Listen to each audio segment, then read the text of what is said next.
인사드리겠습니다. 안녕하세요. 어제 오늘 비가 많이 왔는데요. 천둥 번개도 많이 치고 요란스럽게 내렸는데 아마 어제 오늘 내린 비로 인해서 이제 그 지긋지긋하게 더웠던 여름이 이제 좀 끝이 나는 것 같습니다. 선선해진다는 그런 또 예보가 있는데요.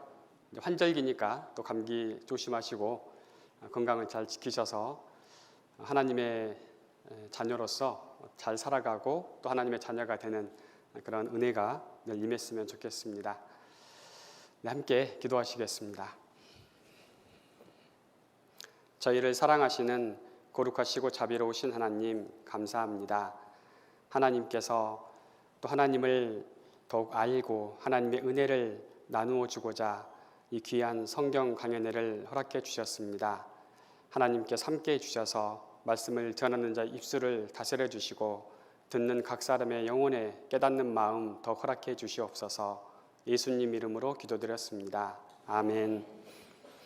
네, 성경 찾겠습니다. 이사야서 14장입니다.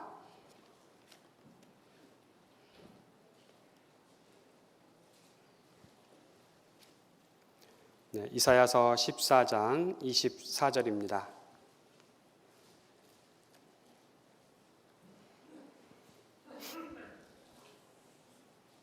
앞에 화면에도 나와 있고요.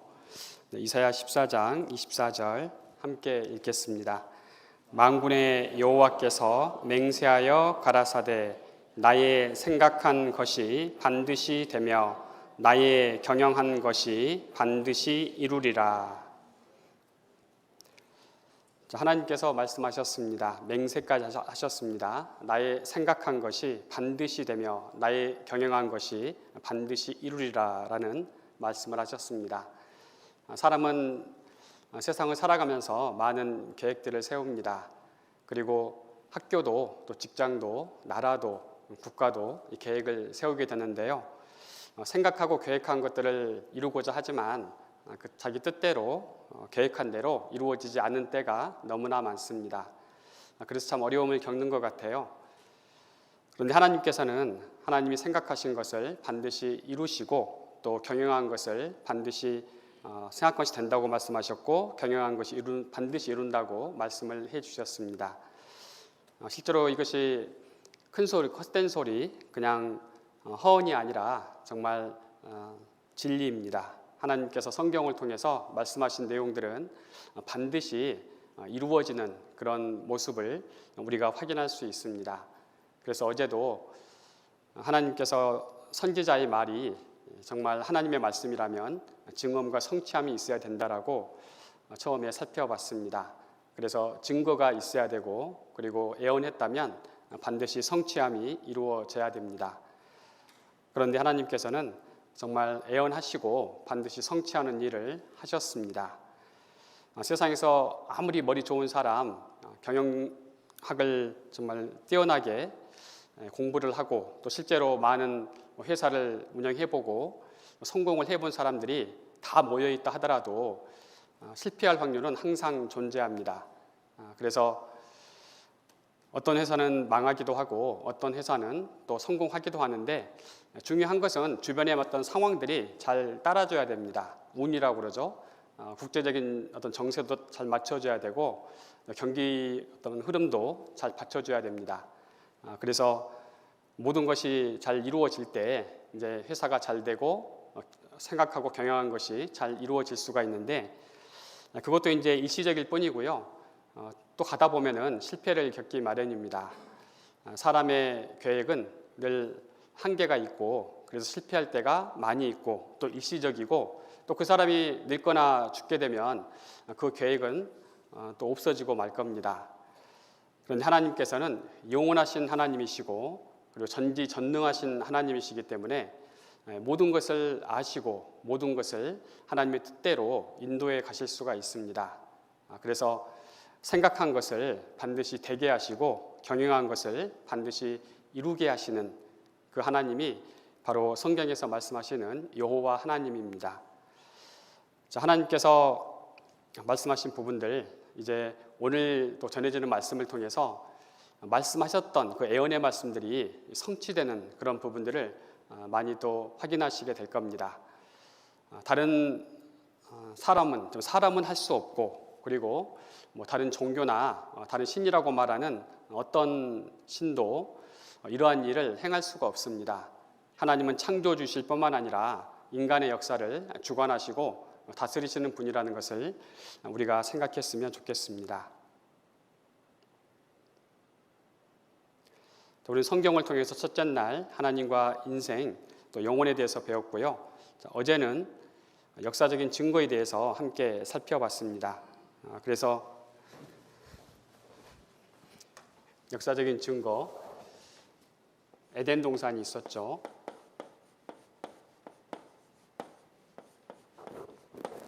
그리고 노아의 방주가 있었습니다.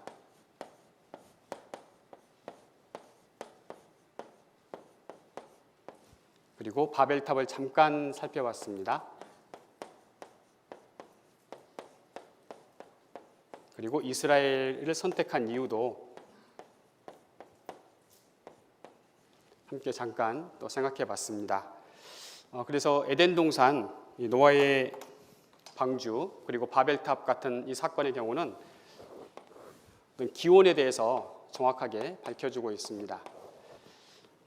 왜 세상에는 남자와 여자, 그러니까 두 종류의 사람만 존재하는지 하나님께서 남자와 여자를 흙으로 지으시고 그 코에 생기를 불어넣으셨다라고 말씀을 하셨습니다. 그리고 이 두 사람을 통해서 이제 모든 인류, 지금의 우리가 존재하고 있기 때문에요, 인류 최초의 사람이라고 말할 수가 있습니다. 그리고 아담과 하와가 하나님께서 명하신 이 선악과를 먹지 말라고 그랬는데 그 선악과를 먹음으로 인해서 이제 처음 죄가 나타나게 됩니다. 그래서 그 죄는 이제 아담과 하와 속에 죄의 기질로 자리 잡게 되었고, 그 후손, 우리를 포함한 모든 인류는 죄인으로 세상에 태어나게 되었습니다.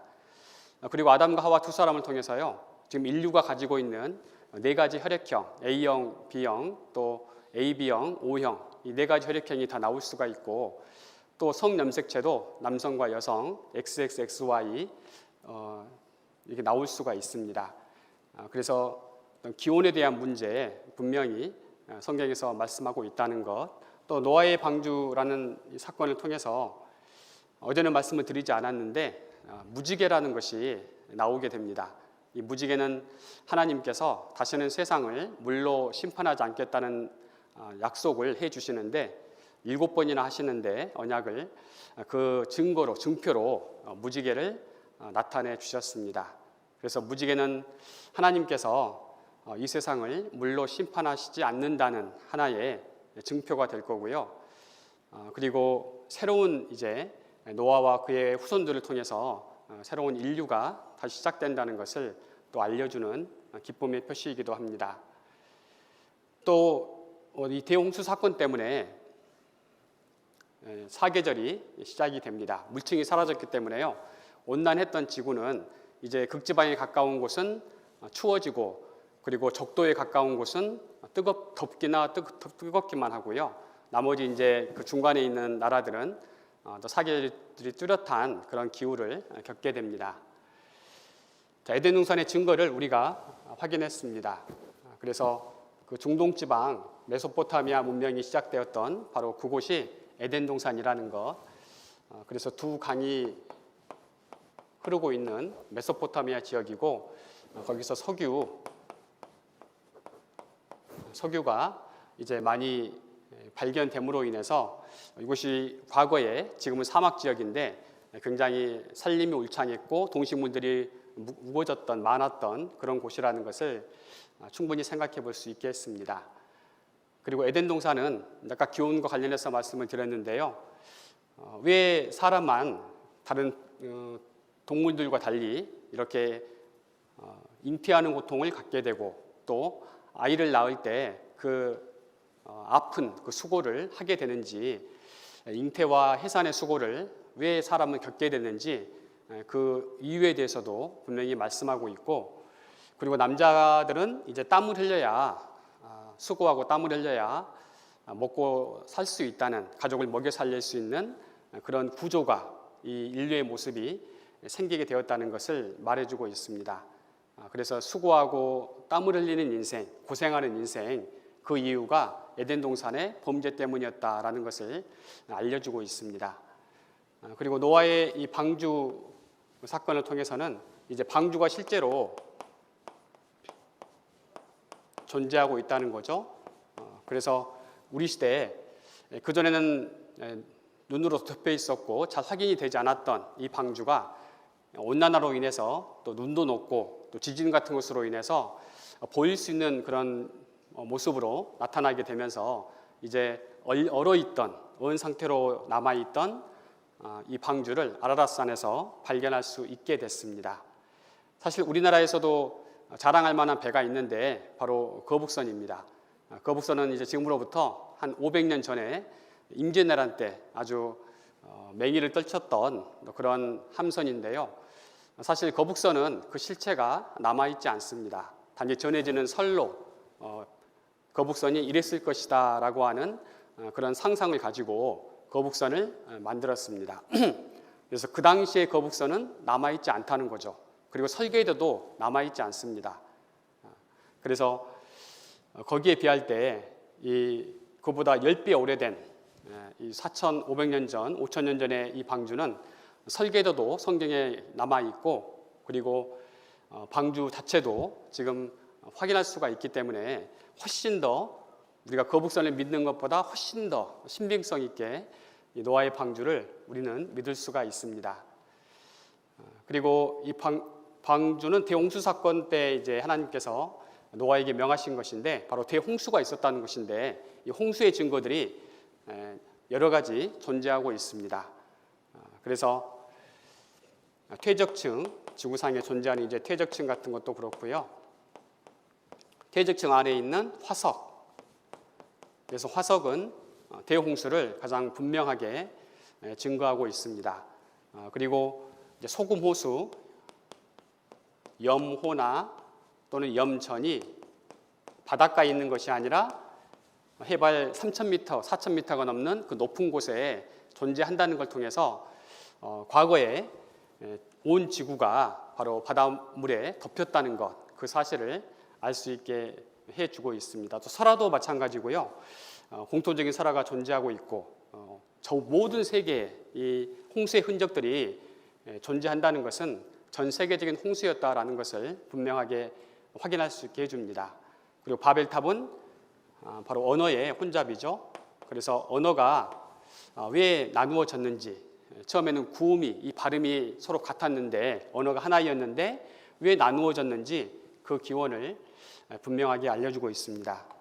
그리고 이제 중요한 부분은 왜 이러한 사건들이 발생하게 되었냐라는 보다 더 이제 영적인, 근본적인 그런 이유를 또 우리는 알고 있어야 됩니다.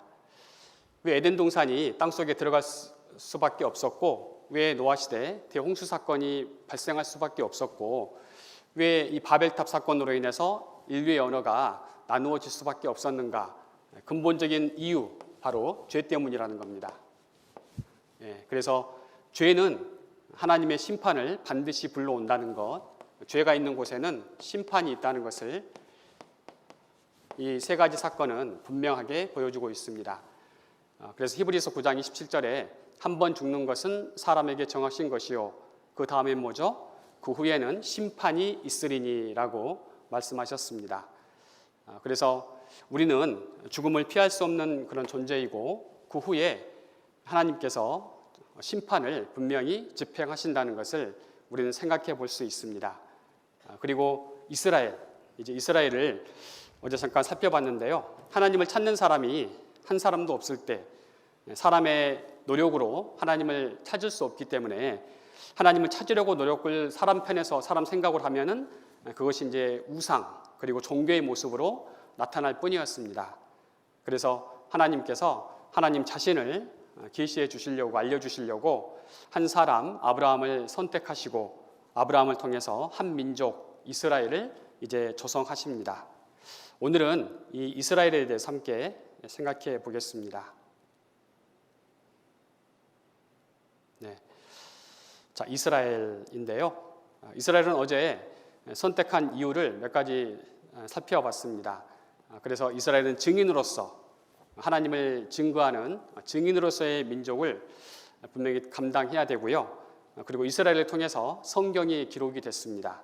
그리고 가장 중요한 성경에서 말씀하시는 성경의 주인공 바로 예수 그리스도를 이스라엘을 통해서 하나님께서 보내주십니다. 그리고 이스라엘은 이 세상의 시간표입니다. 이 세상이 지금 어떤 시대에 처해 있는지 어떤 시대인지 그 시간표를 분명하게 이스라엘을 보면 알 수가 있습니다.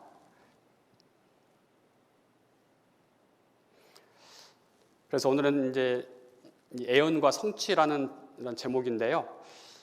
이사야 14장 24절 함께 살펴봤고 사람의 예언은 사실 아무리 유명한 사람의 훌륭한 사람의 예언도 빗나가기 마련입니다.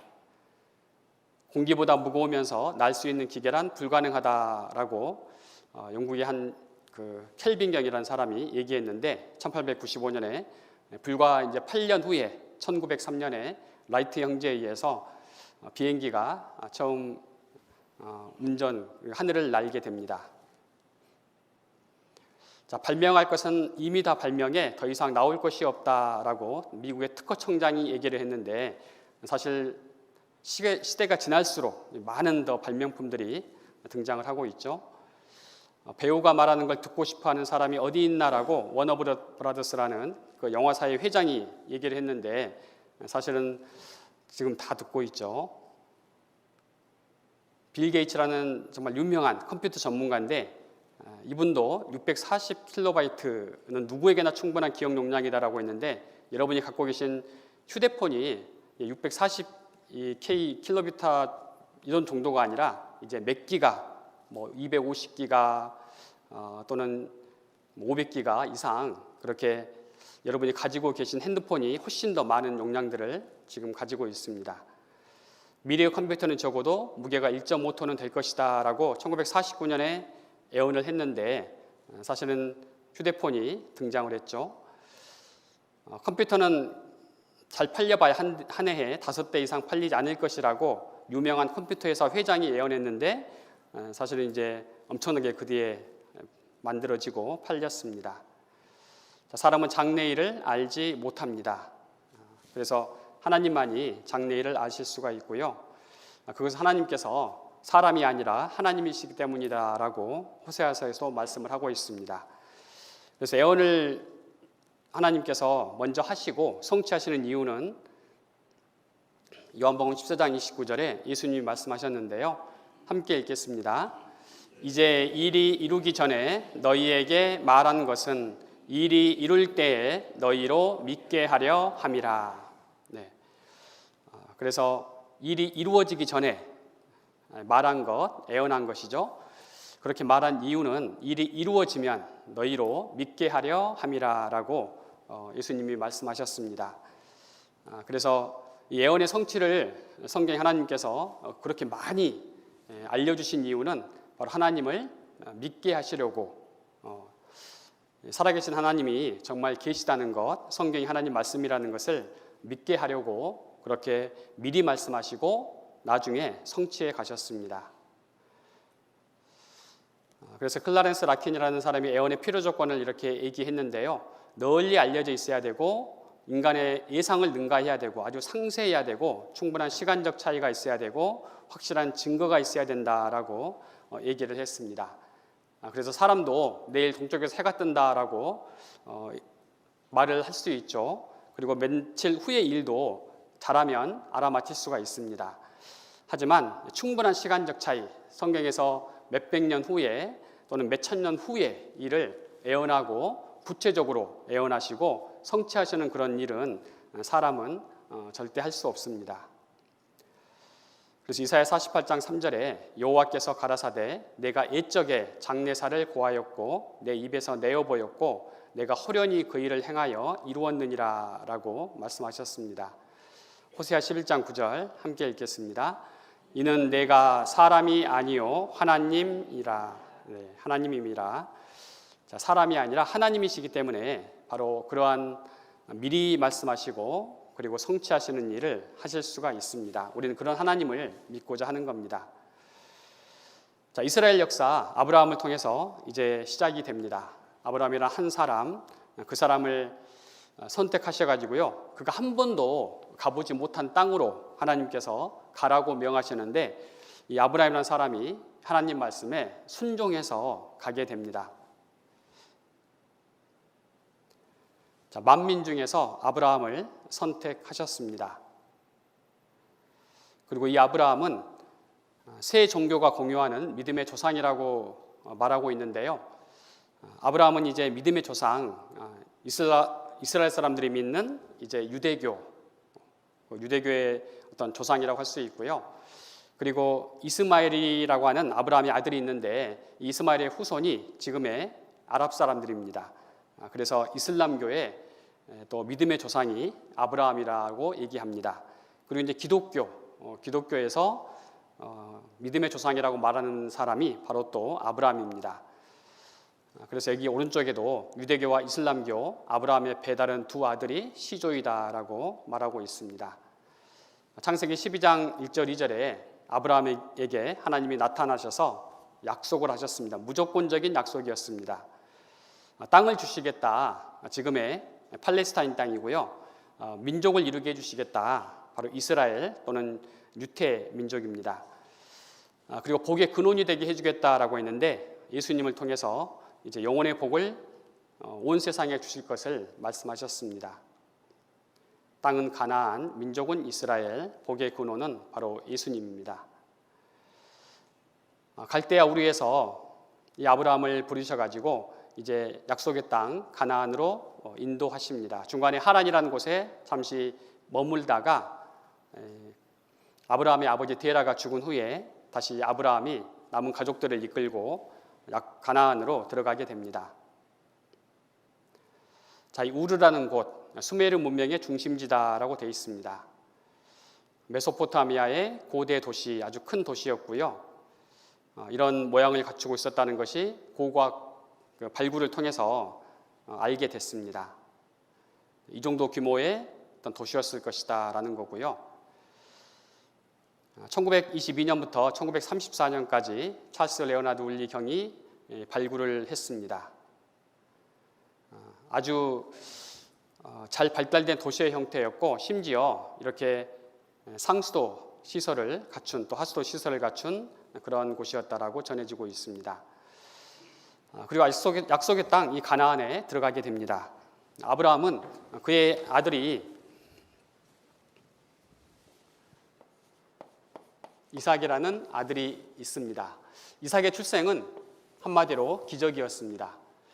왜냐하면 아브라함이 100세 때 또 그의 부인이 사라가 90세 때 낳은 아들이거든요. 그러니까 생리적으로 더 이상 아이를 가질 수 없는 그런 몸의 상태였습니다. 그런데 하나님께서 약속하셨기 때문에 100세에 이 이삭이 태어나도록 그렇게 기적을 나타내 주셨습니다.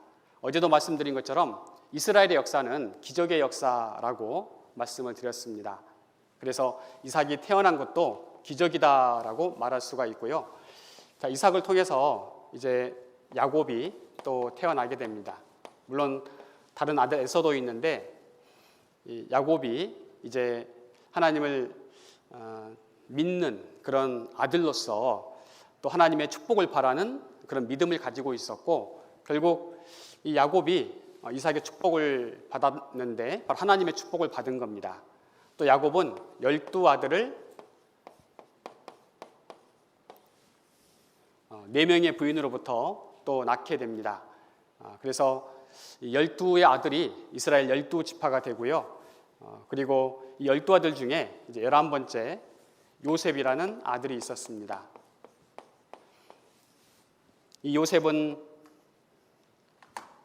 야곱이 이제 굉장히 사랑하는 자기 부인의 아들로서 굉장히 아꼈는데, 형들이 이제 시기해가지고, 배다른 형들이 시기 질투해가지고 노예로 팔아버리고, 노예로 팔렸다가 이제 애굽이란 그 나라에 팔게 됩니다. 그래서 거기에 종으로 들어갔는데, 그 팔린 곳이 애굽왕 바로의 이제 시위대장, 우리 시대 뭐 대통령 경호원 그 이제 대장 그런 우두머리쯤 되는 그런 사람의 집이었습니다. 그래서 이 요셉이 억울하게 보디발이라는 그 아내의 모함으로 감옥에 갇히게 되는데, 거기에서 또 왕에게 잘못 보여가지고 감옥에 와 있던 신하들의 꿈을 잘 해석해 줍니다. 그 사실이 나중에 왕에게 이제 알려지게 되고, 요셉은 왕의 꿈을 잘 해석함으로 인해서 결국 애굽이라는 그 당시에 최강대국의 총리로 올라서게 됩니다. 그리고 이제 그 꿈대로 7년 풍년 뒤에 7년 기근 흉년이 있을 것이다라는 애언이었는데, 꿈이었는데 그 꿈을 그대로 이제 이루는 그런 모습이 있게 되고요. 자기 아버지와 형들도 자기 나라 땅에 이런 흉년이 들게 되니까 먹을 것이 없어서 애굽으로 양식을 사러 오게 됩니다. 결국 나중에 이제 이 요셉이 자기 정체를 밝히고 형들을 용서하고 아버지도 다 이렇게 모셔와가지고 애굽이란 나라에서 정말 행복하게 사는 것처럼 보였습니다. 그런데 이 요셉이 죽고 난 뒤에 새로운 왕조가 등장하고, 이제 이 야곱의 아들들을 통해서 이루어진 이스라엘 민족은 노예로서 그 대접을 또 받게 됩니다. 완전히 전에는 애굽을 구원한 그런 민족이었는데 왕조가 바뀌니까 이제 애굽 사람들의 근심거리가 돼가지고, 이 사람들이 나중에 적들이 쳐들어올 때 그 사람들과 합해서 자기 나라를 위협할까봐 노예로 삼아버리는 그런 모습을 보이게 됩니다. 이 화면 보시겠습니다. 자, 요셉이 실제 있었던 사람이라는 것이 요셉의 곡창을 통해서 알려졌습니다. 요셉은 귀족이기 때문에 이렇게 미라로 처리가 되었고요. 실제로 그의 죽음도 그렇게 되었다라고 성경에 기록되어 있습니다. 창세기 15장에 아브라함에게 하신 약속입니다. 아브라함에게 이제 자신의 후손들에게 어떤 일이 있을 것을 애언을 하셨습니다. 그런데 그대로 된 것을 이제 확인할 수가 있는데요. 13절에 보면 여호와께서 아브라함에게 이르시되 너는 정령이 알라 네 자손이 이방에서 객이 되어 그들을 섬기겠고 그들은 400년 동안 네 자손을 괴롭게 하리니. 14절은 함께 읽겠습니다. 그 섬기는 나라를 내가 징치할지며 그 후에 내 자손이 큰 재물을 이끌고 나오리라. 네.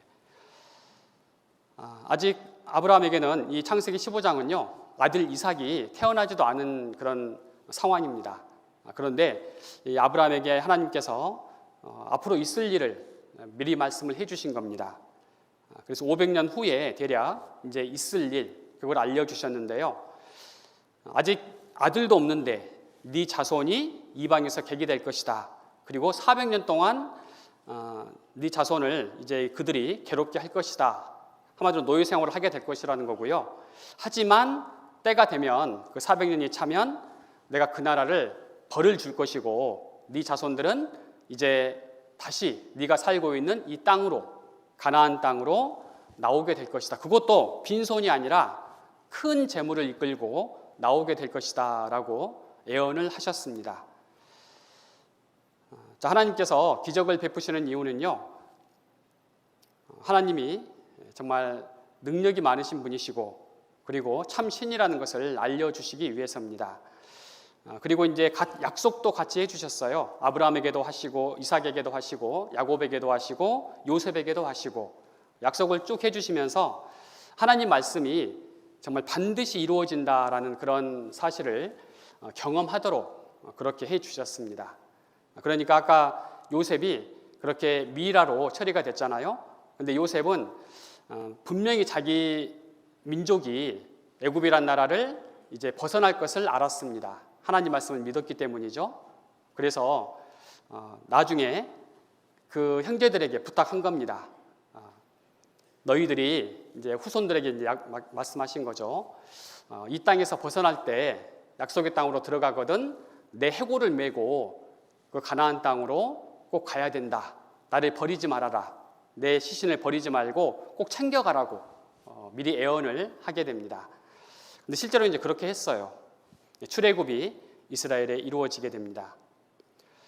자, 가나안에서 애굽으로 오게 됩니다. 그런데 시간이 지나면서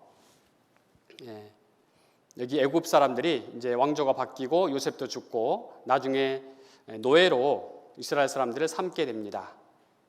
그리고 애굽 사람들은 이들을 괴롭히는 그런 모습을 보이게 되죠. 피라미드와 스핑크스를 건축하게 되고 얼마나 힘들었겠어요. 그리고 갖은 학대를 다 합니다. 실제로 이집트에 남아있는 벽화에 보면 히브리인들이 이스라엘 사람들이 노예 생활을 혹독하게 하고 있는 그런 벽화가 남아 있습니다.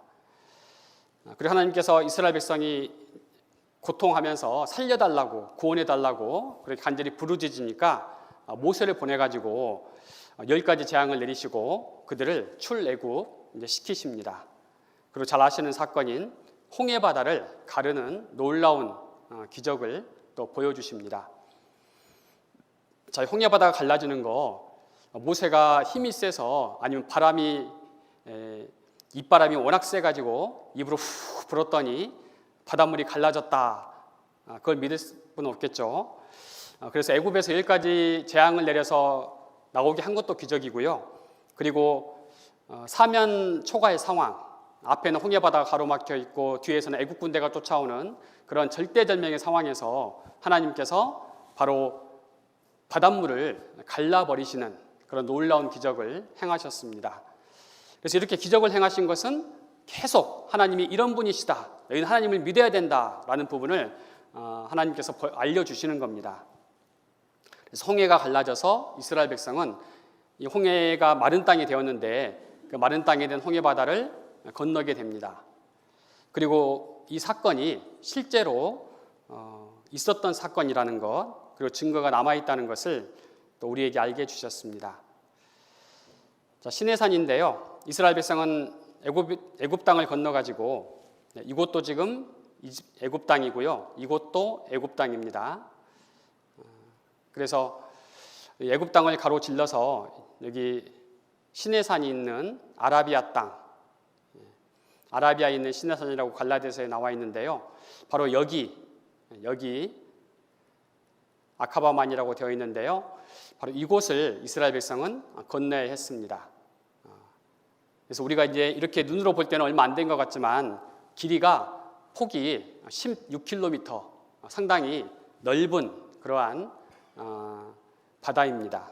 바다의 폭이라고 할 수 있고요. 바로 이곳을 이스라엘 사람들은 건너게 됩니다.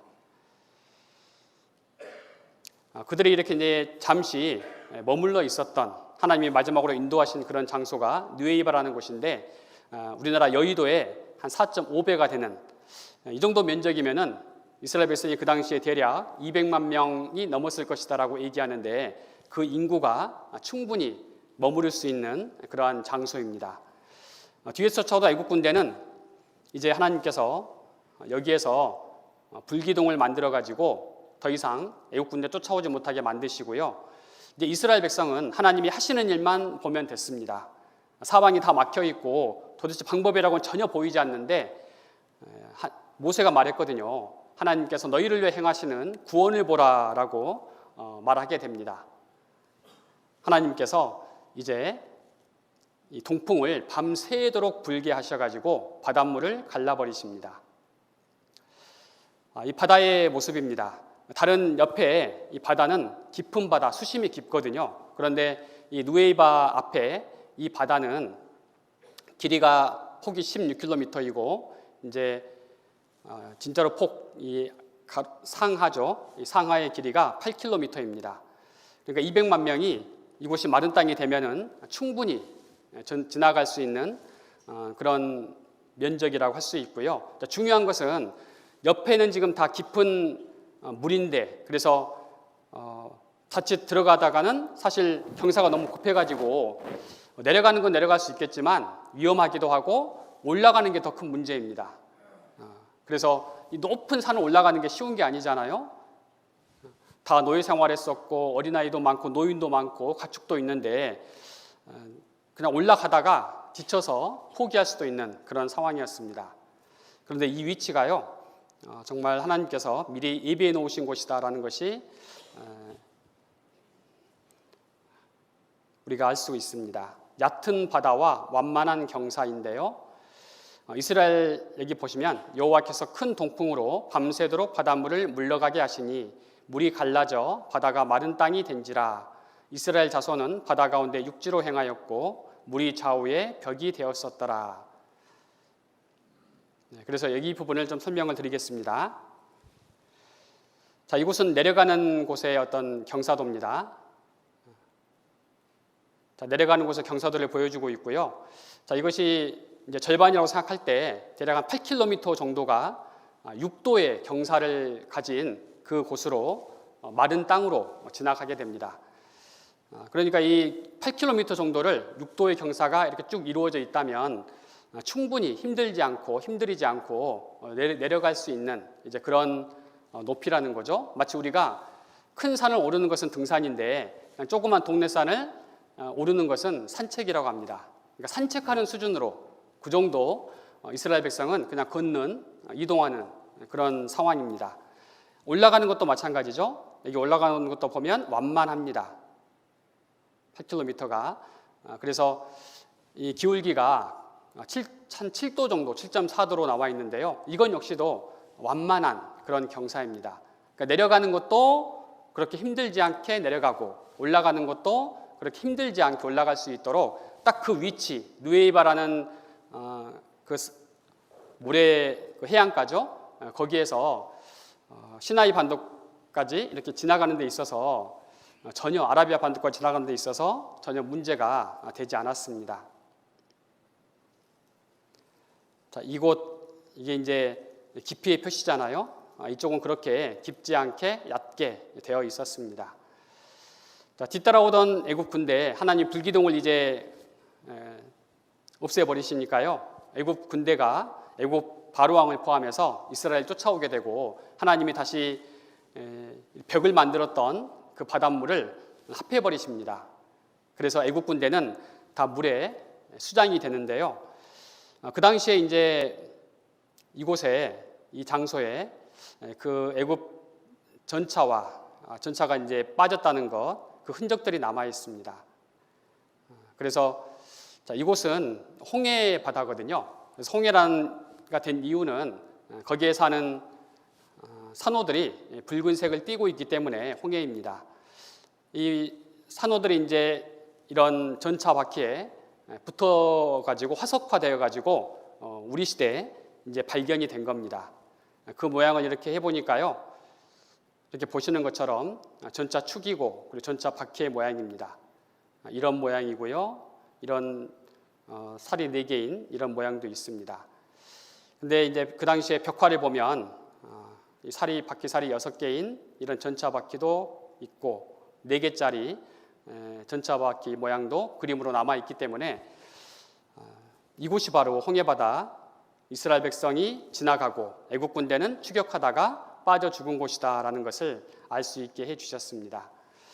자, 이런 엄청난 기적을 이스라엘 백성은 봤습니다. 하나님을 찬양하고 하나님을 믿을 수밖에 없는 그런 놀라운 상황이었습니다. 하나님은 이 일을 이렇게 모세를 통해서 말씀하셨습니다. 왜 이런 일을 하셨는지 알려주신 거죠.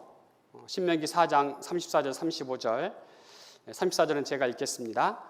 어떤 신이 와서 시험과 이적과 기사와 전쟁과 강한 손과 편팔과 크게 두려운 일로 한 민족을 다른 민족에게서 인도하여 낸 일이 있느냐? 이는 다 너희 하나님 여호와께서 애굽에서 너희를 위하여 너희의 목전에서 행하신 일이라. 35절 함께 읽겠습니다. 이것을 내게 나타내심은 여호와는 하나님이시요 그 외에는 다른 신이 없음을 내게 알게 하려 하심이니라. 그래서 하나님만이 참 신이라는 것. 그 이스라엘 백성들도요, 애굽에서 노예 생활하면서 그 애굽에서 섬기는 많은 신들을 은연중에 이스라엘 백성도 믿는 사람들이 있었습니다. 그런데 그 신이 이스라엘 백성을 조금도 구원하지 못한다는 것, 하나님의 심판에서 애굽 사람도 구원하지 못한다는 것. 참 신은 오직 하나님, 여호와 하나님뿐이라는 것을 이스라엘의 하나님께서 분명히 알려주신 겁니다. 그래서 여호와는 하나님이시요 그 외에는 다른 신이 없음을 네게 알게 하려 하심이니라. 네.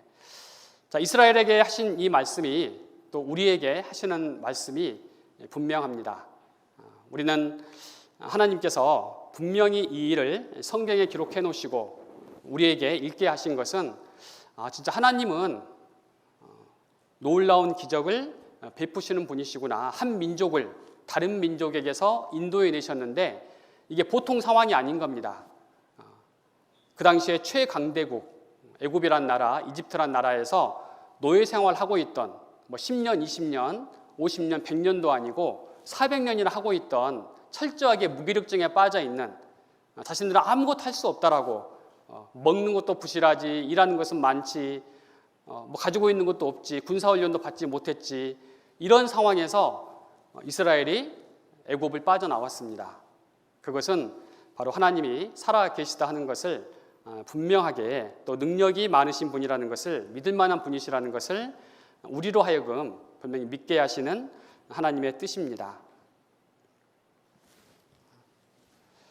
그래서 이런 부분을 이제 우리가 살펴봤고요.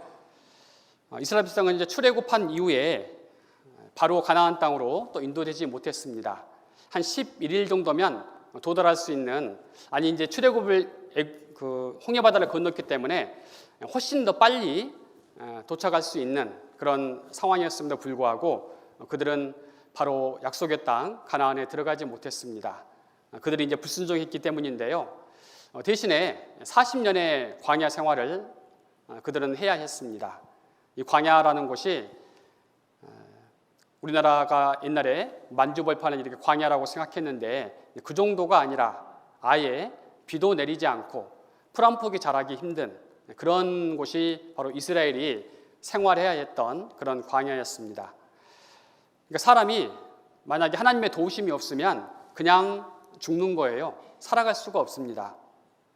그런데 이스라엘 백성은 조금도 부족함이 없이 광야 생활을 하게 됩니다. 바로 이런 곳이 광야라고 생각해 보십시오. 뜨겁습니다. 낮에는, 밤에는 춥습니다. 그래서 우리가 만약 다른 장치도 없이 따뜻하게 해주는 거나 시원하게 해주는 거나 이불이나 먹을 것이나 마실 물이나 그걸 준비하지 못했다면 우리는 몇 날 못 가서 그냥 이 사막에서, 이 광야에서 죽고 말 겁니다. 이스라엘 백성도 이 상황을 답답하게 생각했어요. 그래서 하나님과 모세를 원망했습니다. 어찌하여 우리를 애굽에서 인도하여 올려서 이 광야에서 죽게 하는고, 이곳에는 식물도 없고 물도 없도다. 네, 그래서 먹을 것이 없는 곳, 물도 없는 곳, 죽으라고 보냈냐, 죽으라고 우리를 출애굽했냐라고 이스라엘 백성은 원망하는 겁니다. 그런데 하나님께서 먹을 것을 내려주셨습니다. 여기 민수기 11장 9절 함께 읽겠습니다. 밤에 이슬이 진에 내릴 때 만나도 같이 내렸더라. 네. 그래서 만나는 히브리어인데 이것이 무엇인고라고 하는 그런 뜻입니다. 이것이 뭐다냐라고 지금 생각한 겁니다. 자, 그 모양을 알려주고 있는데요. 만나는 가시와 같고 모양은 진주와 같은 것이라고 기록되어 있습니다. 그래서 이게 이제 가시라고 불리우는 아주 작은 그런 알갱이고요. 곡식의 알갱이고, 진주는 이제 이렇게 하얗게 동글동글하게 반짝이는 거죠. 그래서 대략 진주와 같은 그런 아주 작은 알갱이다라고 생각하시면 됩니다. 이 만나는 아침에 일찍 내렸습니다. 그리고 햇빛이 나버리면은 다 녹아버렸습니다. 그러니까 일찍 일어나서 거두는 사람만이 이 만나를 얻을 수가 있었습니다. 그리고 이것을 맷돌에 갈기도 하고 절구에 찢기도 하고 가마에 삶기도 하고 과자를 만들었으니 무슨 과자예요? 기름 섞은 과자 맛 같았더라. 그래서 꿀 섞은 과자라고 출애굽기에 되어 있고요. 이 조청 육아나 꿀꽈배기처럼 그런 맛은 정말 그런 꿀이 들어가 있는 그런 과자 맛이었을 것 같고, 영양은 비교가 안 되겠죠. 꿀과백이 많이 먹는다고 몸이 그냥 건강한 몸이 되지는 않을 겁니다. 그런데 이 만나를 먹으면 다른 어떤 영양제도 필요 없는 그런 최고의 영양제라고 할 수 있습니다. 또 마실 물이 없었기 때문에요, 이스라엘 백성 마실 물도 주셨는데, 이게 이제 만나를 갈아 먹었던 맷돌이 그 시내산 근처에서 발견이 됐고요. 이렇게 맷돌이 발견이 됐습니다. 또 물이 없다고 하니까 하나님께서 호렙산 시내산 반석 위에서 또 반석을 칠하라고 말씀하셨습니다. 너는 반석을 치라. 그것에서 물이 나리니 백성이 마시리라. 모세가 그대로 행했고요. 자, 이렇게 아마 이런 모양으로 물이 쏟아졌을 것이다, 흘러나왔을 것이다라고 상상해낸 그런 사진입니다. 뒤에 무슨 수도꼭지가 있는 것도 아닌데, 밑에 이런 샘의 근원이 있는 것도 아닌데, 이 바위에서 이런 물이 콸콸 쏟아져 나왔습니다. 이스라엘 백성은 부족함이 없이 이 물을 마셨습니다. 신약성경에 이 반석은 예수 그리스도이고 이 물은 이제 성령의 모형이라고 말씀을 하셨습니다. 그래서 비록 육신에 필요한 그런 물이었지만 영원한 천국에 갈 수 있는 이제 성령을 받게 된다는 것을, 하늘로부터는 양식이라는 것을 또 보여주고 있습니다. 실제로 그 흔적이 이렇게 바위상에 남아 있고요. 그래서 신명기 2장 7절에 이렇게 말씀하고 있습니다. 내 하나님 여호와가 너희 하는 모든 일에 네게 복을 주고 네가 이 큰 광야에 두루 행함을 알고, 다음은 함께 읽겠습니다. 내 하나님 여호와가 이 40년 동안을 너와 함께 하였으므로 네게 부족함이 없었느니라 하셨다 하라 하시기로. 40년 동안 있었는데 부족함이 있었어요, 없었어요? 없었습니다. 신기하죠. 한마디로 기적으로 하나님은 이스라엘 백성을 돌보신 겁니다.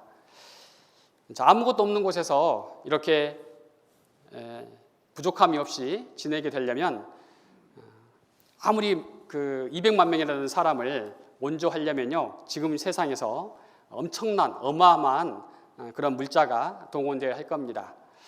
그런데 하나님께서 하늘에서 양식을 내려주셨고 반석에서 물을 내려주셨기 때문에 이스라엘 백성은 조금도 부족함이 없이 먹을 것과 마실 것을 얻을 수 있었고, 또 낮에는 구름 기둥으로 보호해 주시고 밤에는 불 기둥으로 따뜻하게 지켜주셨습니다.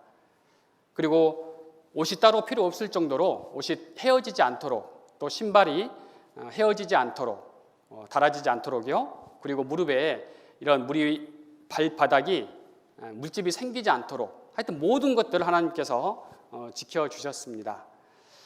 그래서 이스라엘 백성은 좀 하나님만 바라보면 어떤 절망적인 상황 속에서도 절대 낙심하거나 포기해야 하는 그런 상황이 필요치 않았습니다. 자, 이스라엘 이제 광야 생활을 마치고요, 드디어 약속의 땅 가나안에 들어가게 됩니다. 그런데 거기에 들어가기 전에요, 하나님께서 이스라엘 백성과 약속을 맺으셨습니다. 그것은 이제 순종하면은 복을 받고 불순종하면은 저주를 받는다는 내용이었는데, 여기 이런 내용이 들어가 있습니다. 레위기 26장 33절에 보면, 26장에는 하나님이 이스라엘이 불순종하면은 7배나 더 재앙을 더할 것이다라고 4번이나 말씀하시면서, 마지막에는 내가 너희를 열방 중에 흩을 것이고 칼을 빼어 너희를 따르게 하겠고 너희의 땅이 황무하며 너희의 성읍이 황폐하리라 라고 하는 말씀을 해 주셨습니다. 사실 이스라엘은 하나님으로부터 이제 복에 대한 그 축복의 약속의 말씀보다요, 이 불순종할 때 받게 될 저주, 이 말씀이 훨씬 더 많습니다. 하나님이 그렇게 말씀하신 이유는 바로 이스라엘 백성도 죄인으로 태어나서 그 죄성 때문에 하나님을 원망하고 말씀에 순종하지 않을까 봐 제발 말씀 좀 들으라고, 말씀 잘 들어서 복 받으라고 그런 마음을 가지시고 사랑하는 마음을 가지시고 이 언약을 말씀하신 겁니다. 사실 우리에게도 그렇습니다. 첫날부터 제가 한 번 죽는 것은 사람에게 정하신 것이요 그 후에는 심판이 있으리니 그리고 그 다음에 또 몸과 영혼을 능히 지옥에 멸하시는 자를 두려워하라 라는 또 말씀까지도 보여드렸습니다. 자, 그렇게 제가 말씀을 드린 이유는 바로 우리가 그렇게 살아가고 있기 때문에 하나님 뜻에 맞고 하나님이 기뻐하시게 그렇게 순종하는 삶보다는 우리의 삶이 하나님 뜻에서 멀어지고 있고 그리고 이대로 가다가는 우리가 심판을 피할 수 없기 때문에 그래서 심판에 대한 말씀을 자주 드리게 된 겁니다. 자, 이스라엘과 하나님께서 언약을 체결하시는데요. 바로 이곳에서 약속을 하셨습니다. 시내산이 있는 곳인데 이 시내산 위에 보면은 꼭대기가 약간 불에 탄 듯 검게 되어 있습니다. 실제로 하나님께서 불 붙는 산이라고 그렇게 성경에 기록되어 있습니다. 하나님께서 불과 이 구름 기둥 가운데서 하나님을 나타내 주셨기 때문이죠. 산이 타버렸어요. 바위인데 나무가 탄 게 아니라요. 바위를 태워버렸습니다. 그래서 이렇게 시커멓게 오늘날에도 이 사우디아라비아 땅인데 여전히 이것이 남아 있습니다. 자, 시내산이고요. 여기에서 하나님께서 언약을 하십니다. 하나님 여호와의 명령을 들으면 뭐가 돼요? 복이 될 것이다 라고 하셨고요. 명령을 듣지 아니하고 알지 못하던 다른 신들을 좇으면 뭘 받아요? 저주를 받으리라 라고 했습니다. 그래서 너무 단순한데 순종하면 복을 받고 불순종하면 저주를 받는다. 순종하면 되는 거예요. 근데 이스라엘이 과연 순종을 더 잘했을까요? 불순종을 더 잘했을까요? 네, 불순종을 너무너무 많이 했습니다. 자, 그들이 왕을 세워달라고 해서 왕을 세웠습니다. 그래서 이제 왕정 시대가 시작이 되는데 사울왕, 다윗왕, 솔로몬왕 이렇게 이어지고요. 이 그림을 보면 이 사람들의 특징을 좀 알 수 있습니다. 맨 왼쪽에 사울왕은 창을 들고 뭔 생각하냐면 내가 어떻게 하면 다윗을 죽여버릴까라고 나라를 다스릴 생각을 안 하고 원수 갚을 생각만 하고 있습니다. 자, 다윗 왕은 이 비파인지 수금인지 이걸 들고 지금 노래를 부르고 있습니다. 그래서 노래를 좋아하는 그런 사람이란 의미도 있지만 바로 하나님께 찬양을 드리는 삶을 살았던 사람이기 때문에 하나님의 영광을 위해 살았던 사람입니다. 그래서 이스라엘 사람들이 가장 존경하는 지금도 그 왕이기도 하고요. 솔로몬은 지혜가 가장 뛰어났던 사람입니다. 그런데 약간 거만해 보이죠. 나중에 교만해져서 하나님을 버리고 우상을 섬기면서 나라가 두 쪽이 나버립니다. 북이스라엘, 남유다로 나누어지면서 서로 치고받고 하기도 하고 서로 이제 같이 연합하기도 하는데 문제는 북이스라엘에는 하나님을 기쁘시게 하는 일을 한 번도 하지 않고 결국 죄만 짓고 심판을 받게 되고요. 남유다는 좀 더 오래 지속되긴 했지만 역시 우상을 섬기고 하나님의 진노를 받아서 나라가 망하게 됩니다. 자, 이스라엘이 우상 숭배의 죄를 범합니다. 하나님이 선지자를 통해서 경고하면 이 사람들이 선지자의 말을 듣기는커녕 돌로 쳐 죽이려고 이렇게 돌이키지 않습니다. 결국 하나님께서 재앙을 내리셨고요. 바벨론에 의해서, 페르시아에 의해서, 헬라에 의해서, 로마에 의해서, 또 주변 국들에 의해서 계속 공격을 받게 됩니다. 예레미야 7장 13절에 하나님이 부지런히 새벽부터 부지런히 선지자를 보내셔가지고 경고했지만 안 들었고 불러도 대답지 않았습니다. 모세를 통해서 말씀하신 내 형제 중에서 나와 같은 선지자 하나를 너희를 위하여 일으키시리니, 자, 모세가 한 말이죠. 모세와 같은 선지자 하나를 보내주실 것이다 라고 하나님이 모세를 통해서 말씀하셨습니다. 그런데 이스라엘 백성은 이 선지자가 이스라엘을 로마에서부터 건져주실 분, 해방시켜 주실 분, 아주 왕으로 오실 분, 그런 선지자만 기대했지 십자가에서 설마 못 박혀 죽을 그런 선지자는 그들이 생각하지 않았습니다. 자, 모세가 예언했던 대로 선지자 한 분, 바로 그리스도 예수가 이스라엘을 통해서 오시게 됩니다. 아들을 낳으린 이름을 예수라 하라. 이는 그가 자기 백성을 저희 죄에서 구원할 자이심이라. 그래서 여기서 자기 백성을 해방시켜줄, 식민지에서 해방시켜줄 자이심이라가 아니죠. 저희 죄에서 구원할 자이심이라. 첫째 날 말씀을 드렸습니다. 우리가 진리를 알지니 진리가 너희를 자유케 하리라 라는 그 말씀을 예수님이 하셨는데, 그 자유는 바로 예수님이 이 땅에 오신 이유, 우리를 죄에서 자유케 하시려고 예수님이 이 땅에 오셨고, 바로 그것 때문에 우리는 자유를 얻게 됩니다. 자, 예수님 오셔서 놀라운 일을 행하셨습니다. 소경의 눈을 뜨게 하시고요, 물고기 2마리와 떡 5개로 5,000명을 먹이고 나중에 또 7,000명을 먹이는 기적을 나타내 주셨습니다. 자, 죽은 이 소녀, 12살 소녀인데요, 예수님께서 달리다굼 하면서 소녀야 일어나라 라고 말씀하시니까 소녀가 즉시로 그 영혼이 돌아와서 살아나게 됩니다.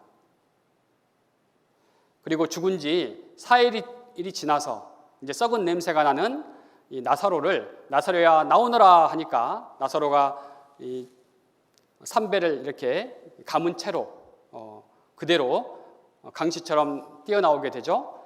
결국 풀어놓아 다니게 하라라고 말씀하셔서 죽은 지 4일 된 이 사람을 살리게 됩니다. 이스라엘 백성은 놀라겠죠. 드디어 우리가 고대하던 메시아 그리스도가 오셨다라고 기대를 했는데, 예수님은 이스라엘 백성의 그 요구, 육신의 만족을 위해서 오신 분이 아니었습니다.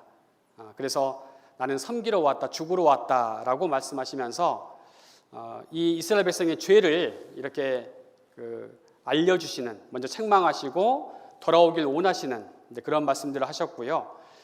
결국 유대 종교가들이, 지도자들이 자기들을 비난하고 또 자기들 뜻대로 행하지 않으니까 예수님을 죽이고자 합니다. 요한복음 1장 11절 함께 읽겠습니다. 자기 땅에 오매 자기 백성이 영접지 아니하였으나.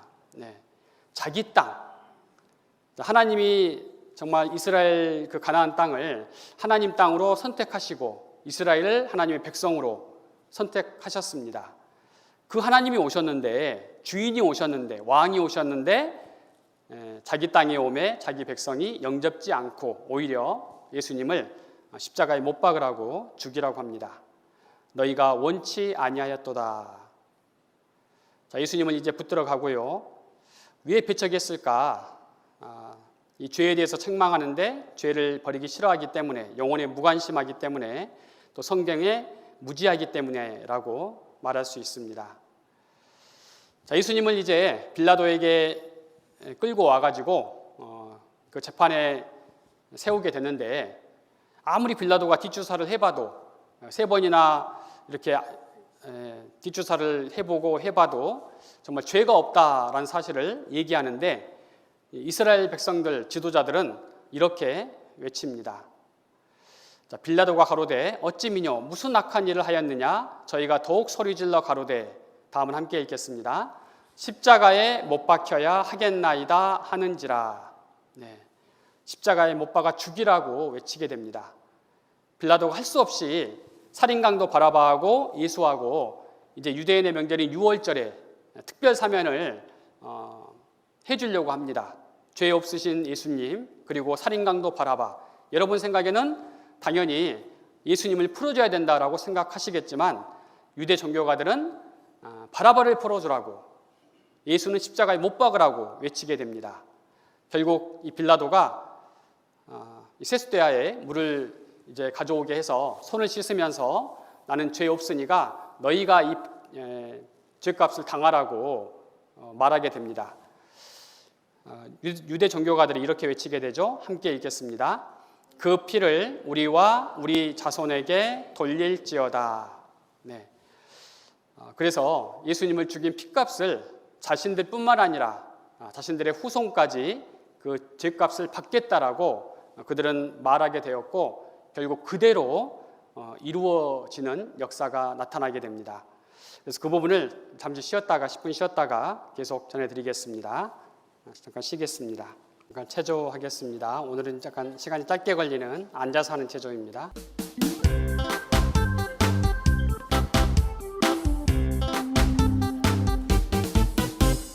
사랑해요 사랑해요 난 당신을 사랑해요 아름다운 당신을 사랑해요 사랑해 하늘만큼 정말 사랑합니다 행복해요 행복해요 함께라서 행복해요 우리 함께 영원히 행복해요 행복해 눈물 나게 정말 행복합니다 감사해요 감사해요 정말 정말 감사해요 우리 함께 웃어요 감사해요 감사해 웃어봐요 정말 감사합니다 이스라엘 사람들은 예수님을 이제 십자가에 못 박으라고 그러면서 그 피를 우리와 우리 자손에게 돌릴지어다라고 말하게 됩니다. 말이 씨가 된다고 그들이 원했던 대로 외쳤던 대로 그대로 이루어지는 역사가 이스라엘 역사 가운데 나타나게 됩니다. 어쩌면 우리가 이 자리에 있었다면 우리는 어떤 선택을 했을까? 우리는 예수님을 풀어주시오라고 외쳤을까? 아니면 바라바를 풀어주시오라고 외쳤을까? 사실 이 당시 이스라엘의 상황은 너무나 고통스러웠습니다. 수백 년 동안 외세의 식민지로서 그들은 살아가고 있었고 하나님의 백성인데 하나님의 백성이 이방인들에게 개처럼 여기는 이방인들에게 짓밟혀 살아갔기 때문에 그들의 소원은 조상 대대로 나라의 독립이었습니다. 그러기 위해서 정말 위대한 선지자가 나타나서 또 왕이 나타나서 로마를 박살내고 이스라엘을 해방시켜 줄 것을 그들은 원했습니다. 또 그런 일을 할 수 있는 충분한 능력이 있는 분처럼 보이는데 이 예수님이 그 일은 하지 않고 오히려 영혼의 이야기, 죄에 대한 이야기, 심판에 대한 이야기 그런 부분을 말씀하시니까 오히려 미운 마음이 들고 오히려 백성들의 마음을 어지럽히는 것보다는 혼란스럽게 하는 것보다는 죽는 게 낫겠다 그런 생각을 가지고 예수님을 십자가에 못 박아 죽이라고 외치게 됩니다.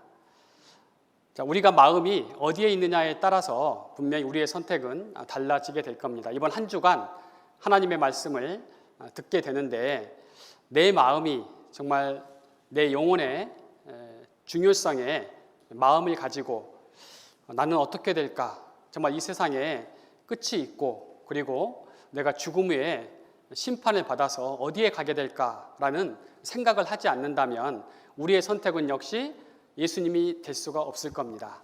나는 그냥 이대로 살련다. 그렇게 우리의 운명은 끝나버릴지 모릅니다. 그래서 우리는 이번 한 주간 성경을 통해서 이스라엘의 역사를 배우는 겁니다.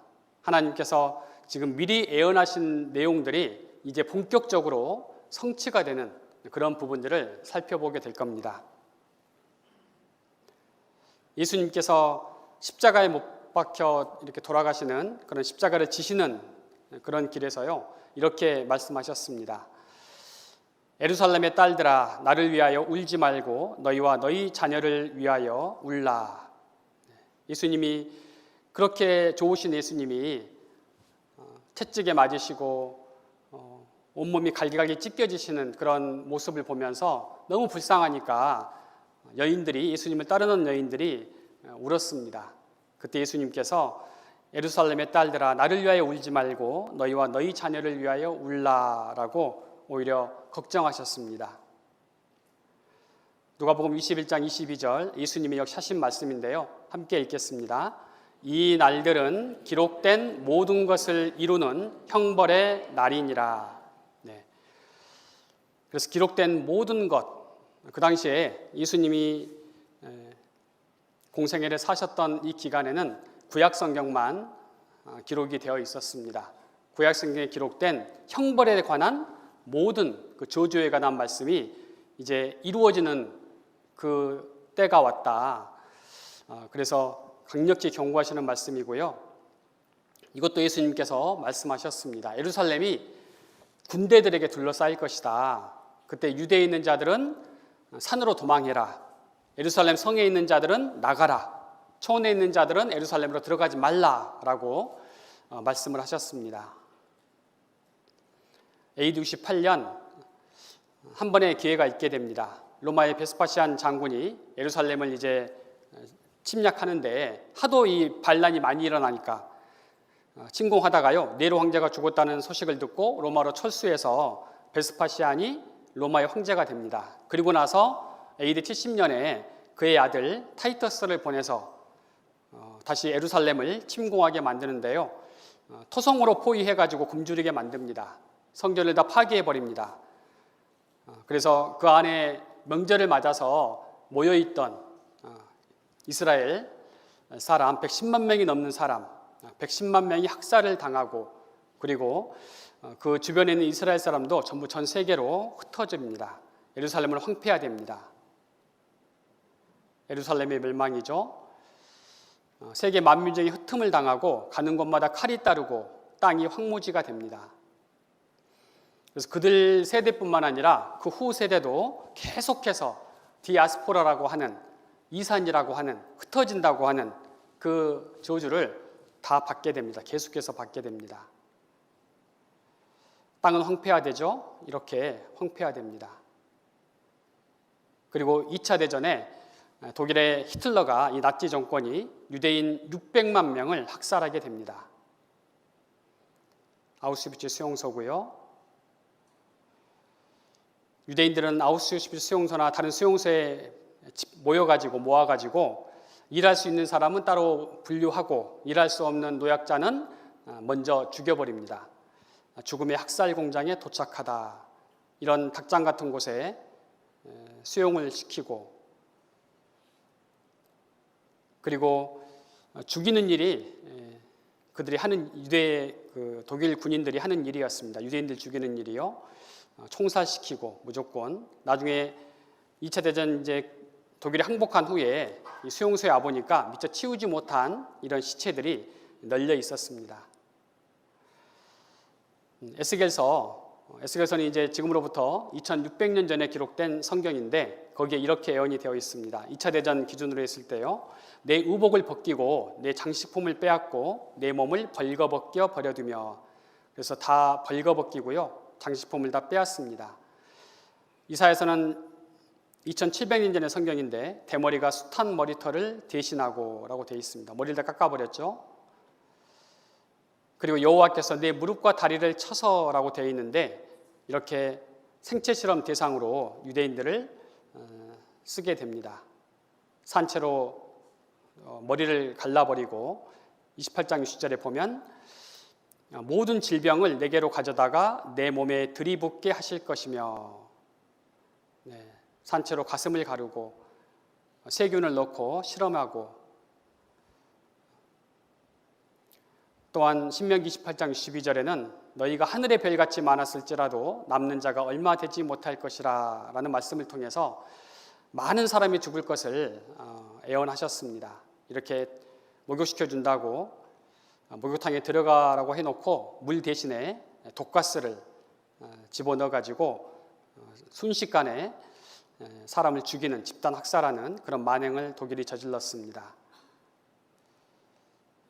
그들이 이렇게 죽었던 바로 그곳에 손톱으로 벽을 긁었던 흔적들이 남아 있습니다.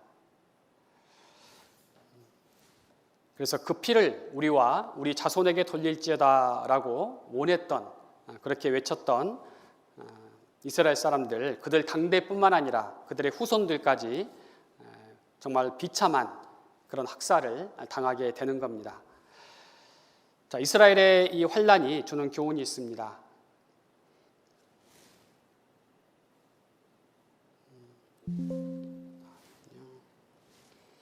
온 바다가 잉크로 채워져 있고 온 세계의 갈대가 펜이며 온 세계인이 글을 쓴다 해도 유태인이 받은 박해를 다 모두 쓰기는 어렵다라는 말이 있습니다. 한마디로 너무나 많은 그런 박해를, 핍박을, 고난을 받았다는 겁니다. 환난의 교훈, 하나님은 말씀대로 복과 저주를 실제로 내리시는 분이라는 것.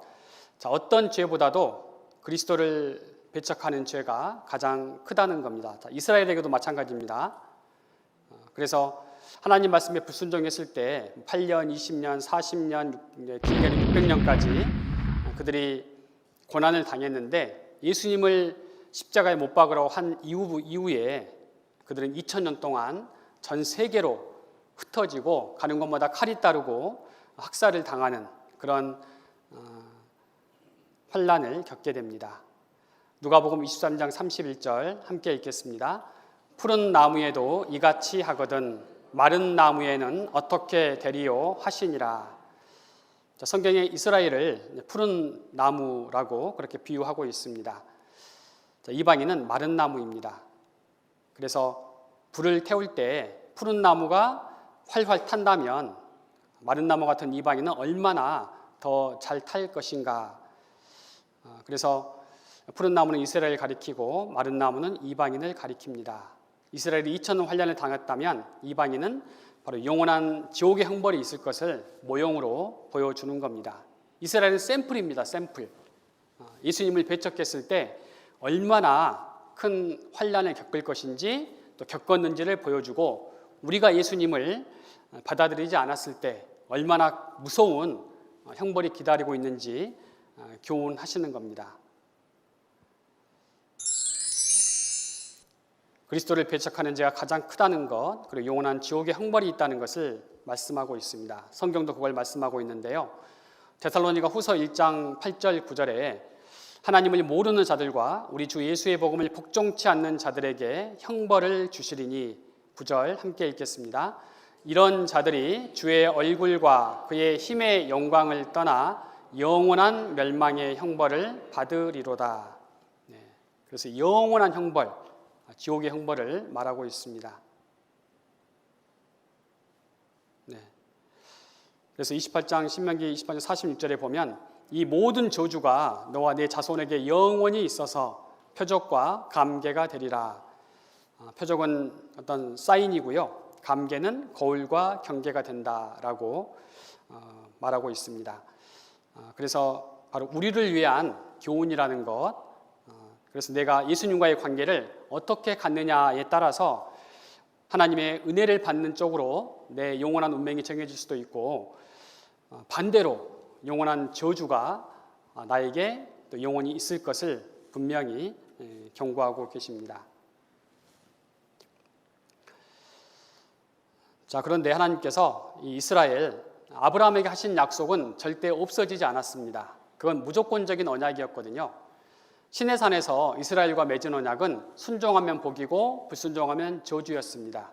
그것은 우리를 위한 교훈이고 하나님이 이스라엘 백성을 선택하실 때 이 이스라엘은 무조건 아브라함에게 하신 약속처럼 강한 민족이 되고 그리고 복의 근원이 될 것이다 라고 하는 약속은 결코 없어지지 않았습니다.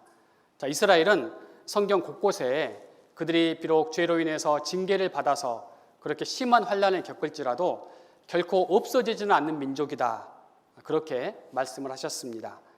그래서 그 반대로 이제 회복시키시는 하나님의 말씀이 성경에 기록되어 있습니다. 자, 회복에 대한 예언의 말씀인데요. 이스라엘은 1948년 5월 14일에 독립을 했습니다. 이걸 이제 민족적인 회복, 그들의 국권의 회복이라고 할 수 있고요. 3,500년 전에 애언이 되어 있었고 2,700년 전에 애언이 되어 있었고 2,600년 전에 애언이 되어 있었던 부분들이 이루어진 겁니다. 자, 회복에 대한 이유를 보면 하나님의 이름이 더러워졌다는 겁니다. 그래서 맨 밑에 이제 노란 색이 들어간 말씀을 보면 너희가 들어간 그 열국에서 더럽힌 나의 거룩한 이름을 위함이라. 그래서 회복시키겠다는 말씀을 하시면서 그 이유는 나 때문이다, 내 영광을 위해서다라고 말씀하셨습니다. 또 하나님이 살아계시다는 것을 이방인들이 알 수 있도록, 다른 나라 사람들이 알 수 있도록 하시기 위해서 이스라엘을 회복시키는 겁니다. 열국 사람이 나를 여호와인 줄 알리라. 또 이스라엘은 하나님의 증인이기 때문에 사라져선 안 됩니다. 그들은 분명히 순종하면 복을 받고 불순종하면 저주를 받는 것에 증인이 될 뿐만 아니라 하나님의 백성은 한 번 하나님의 백성이 되면 결코 이루어지지 않는다라고 하는 그 약속의 말씀을 또 보여주시는 겁니다. 그래서 이것은 이제 신약시대에 구원받은 그리스도인은, 하나님의 자녀들은 영원히 이루어지지 않는다라는 것을 또 모형으로 보여주고 있습니다. 에스겔서에 보면 특별히 에스겔에게 이스라엘 민족의 회복에 대한 환상을 보여주시는데요, 아주 뼈가 가득한 그런 골짜기로 데려가십니다. 이렇게 뼈가 널려있는, 뼈밖에 없는 이런 곳에 이 뼈들이 능히 살겠느냐라고 물으시고 에스겔은 주 여호와여 주께서 하시나이다라고 대답하게 됩니다. 그래서 하나님의 말씀을 그대로 따라서 대언을 했더니 이 뼈가 저 뼈가 서로 이제 연결이 되는 거죠. 살이 없고 힘줄이 없고 그런 상황이었는데 또 살이 오르며 가죽이 덮이게 됩니다. 그 속에 생기는 없었는데 또 하나님 말씀대로 명했더니 생기가 일어나서 그들이 살아나는데 극히 큰 군대더라라고 되어 있습니다. 그래서 완전히 골짜기에 마른 뼈들이 이렇게 널브러져 있었는데 하나님 말씀대로 대언해서 이 뼈들이 서로 들어맞고 살이 오르고 그리고 생기가 들어가라라고 하니까 다 살아나가지고 큰 군대가 된 겁니다. 자, 에스겔 37장 11절, 이건 바로 이스라엘이라는 것을 말씀해 주셨습니다. 함께 읽겠습니다. 또 내게 이르시되 인자야 이 뼈들은 이스라엘 온 족속이라. 그들이 이르기를 우리의 뼈들이 말랐고 우리의 소망이 없어졌으니 우리는 다 멸절되었다 하느니라. 자, 이 뼈들은 누구라고요? 이스라엘 온 족속이라. 그러니까 한마디로 환상을 보여주시긴 했는데요, 이것은 사실 기적이었습니다. 환상도 기적이고 이스라엘 백성이 2000년 동안 나라 없이 자기 나라 땅에서도 살지 못하고 가는 곳마다 칼이 따르고 죽음이 항상 따라다니는 600만 명이 2차 대전 때는 죽는 이 민족이, 나라가 이게 남아있는 게 사실 말이 안 되는 겁니다. 그런데 놀랍게도 1948년 5월 14일에 이스라엘이 독립을 하게 됩니다. 기적이에요. 홍해바다가 갈라지는 기적보다 더 큰 기적은 이스라엘이 바벨론의 포로로 끌려갔다가 70년 만에 돌아오는 것이 더 큰 기적이었고, 그것보다 더 큰 기적은 온 세계 100개국이 넘는 나라에 흩어졌던 이스라엘 백성들이 우리 시대에 독립과 함께 다시 돌아오는 것이 더 큰 기적입니다.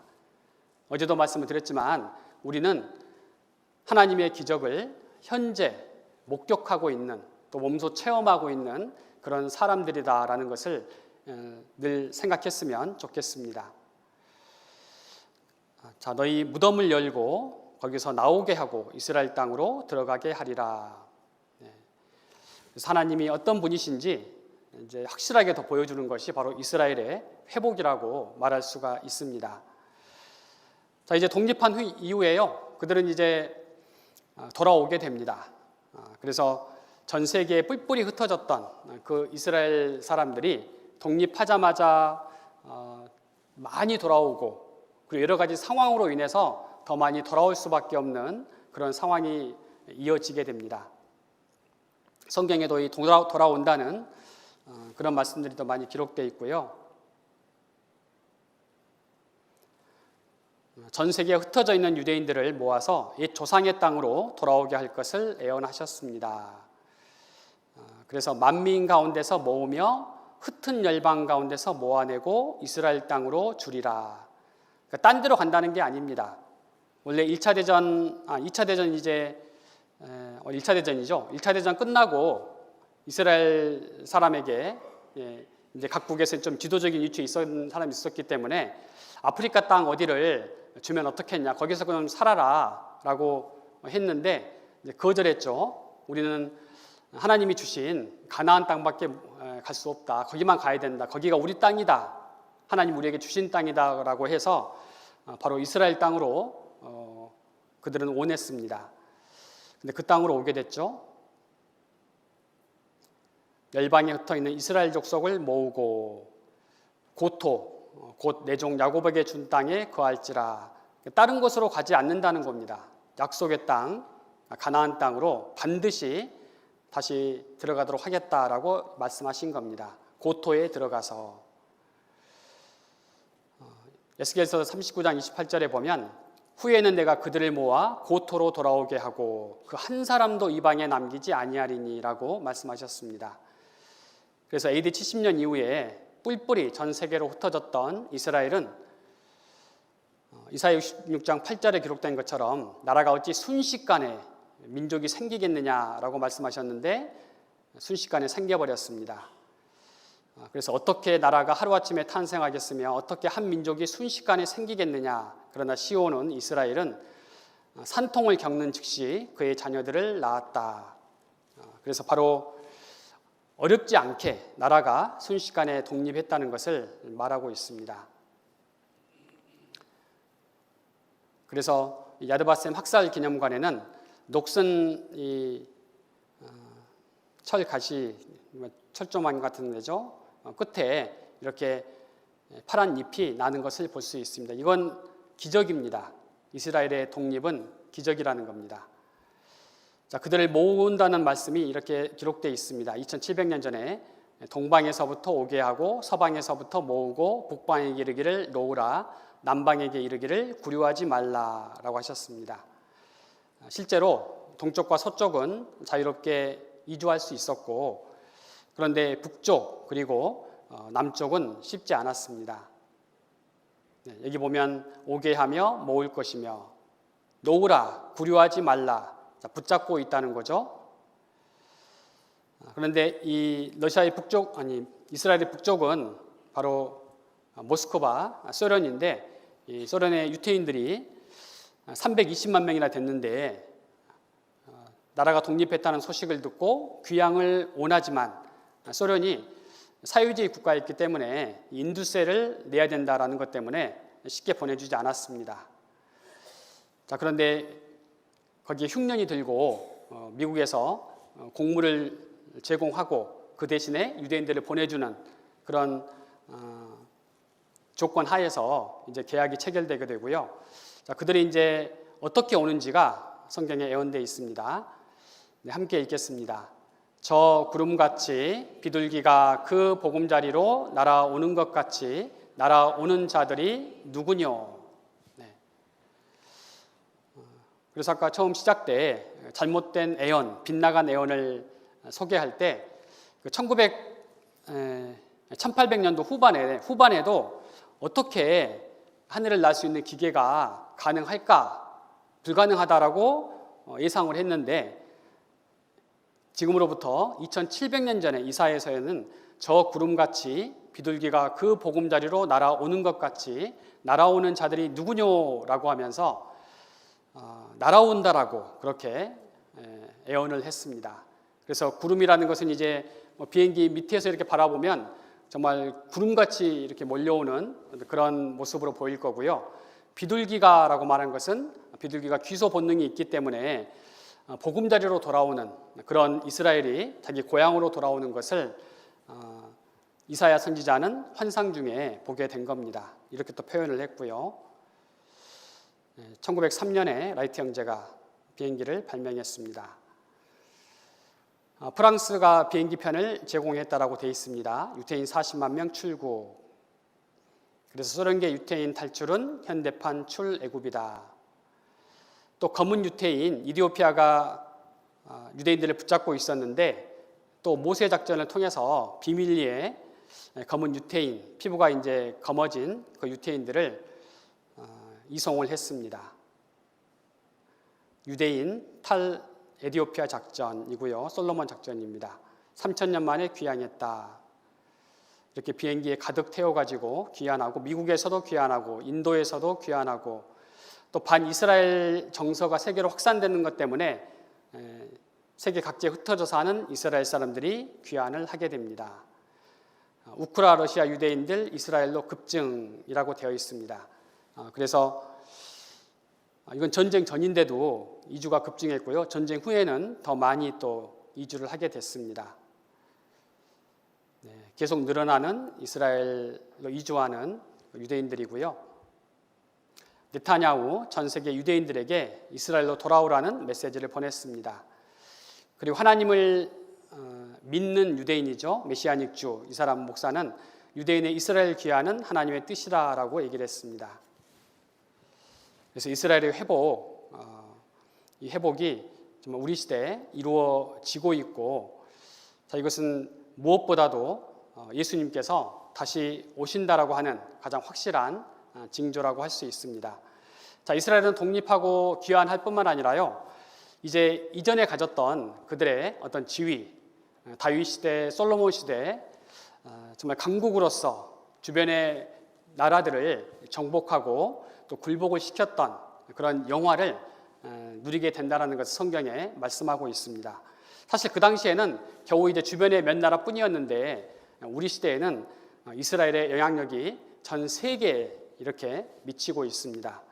그래서 그들이 얼마만큼 회복되었는지 잠깐 자료를 보겠습니다. 황폐했던 땅이 회복되는 건데요. 미국의 소설가 마크 트웨인이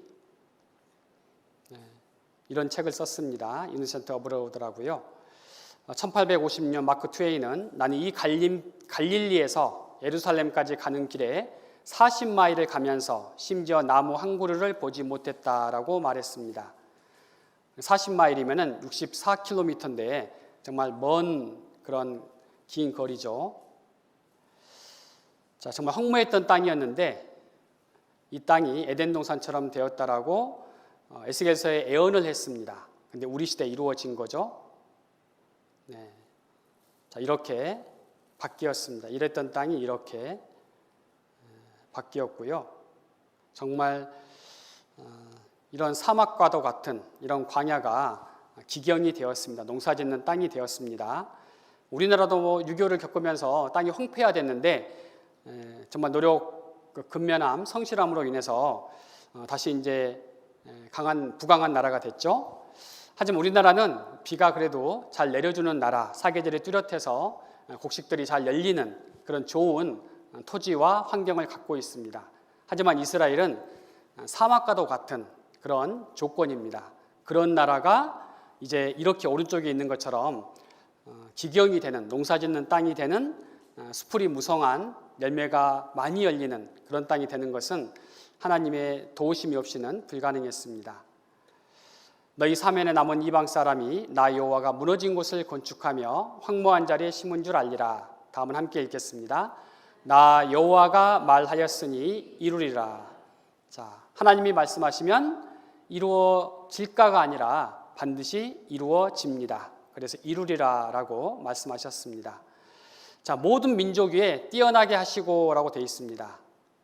또 작은 자가 천을 이루고 약한 자가 강국을 이룰 것이다라고 2700년 전, 2600년 전 계속해서 예언을 하셨는데, 다윗의 별이 이스라엘이 세계를 지배한다라는 것이 이제 우리 시대의 이스라엘의 모습입니다.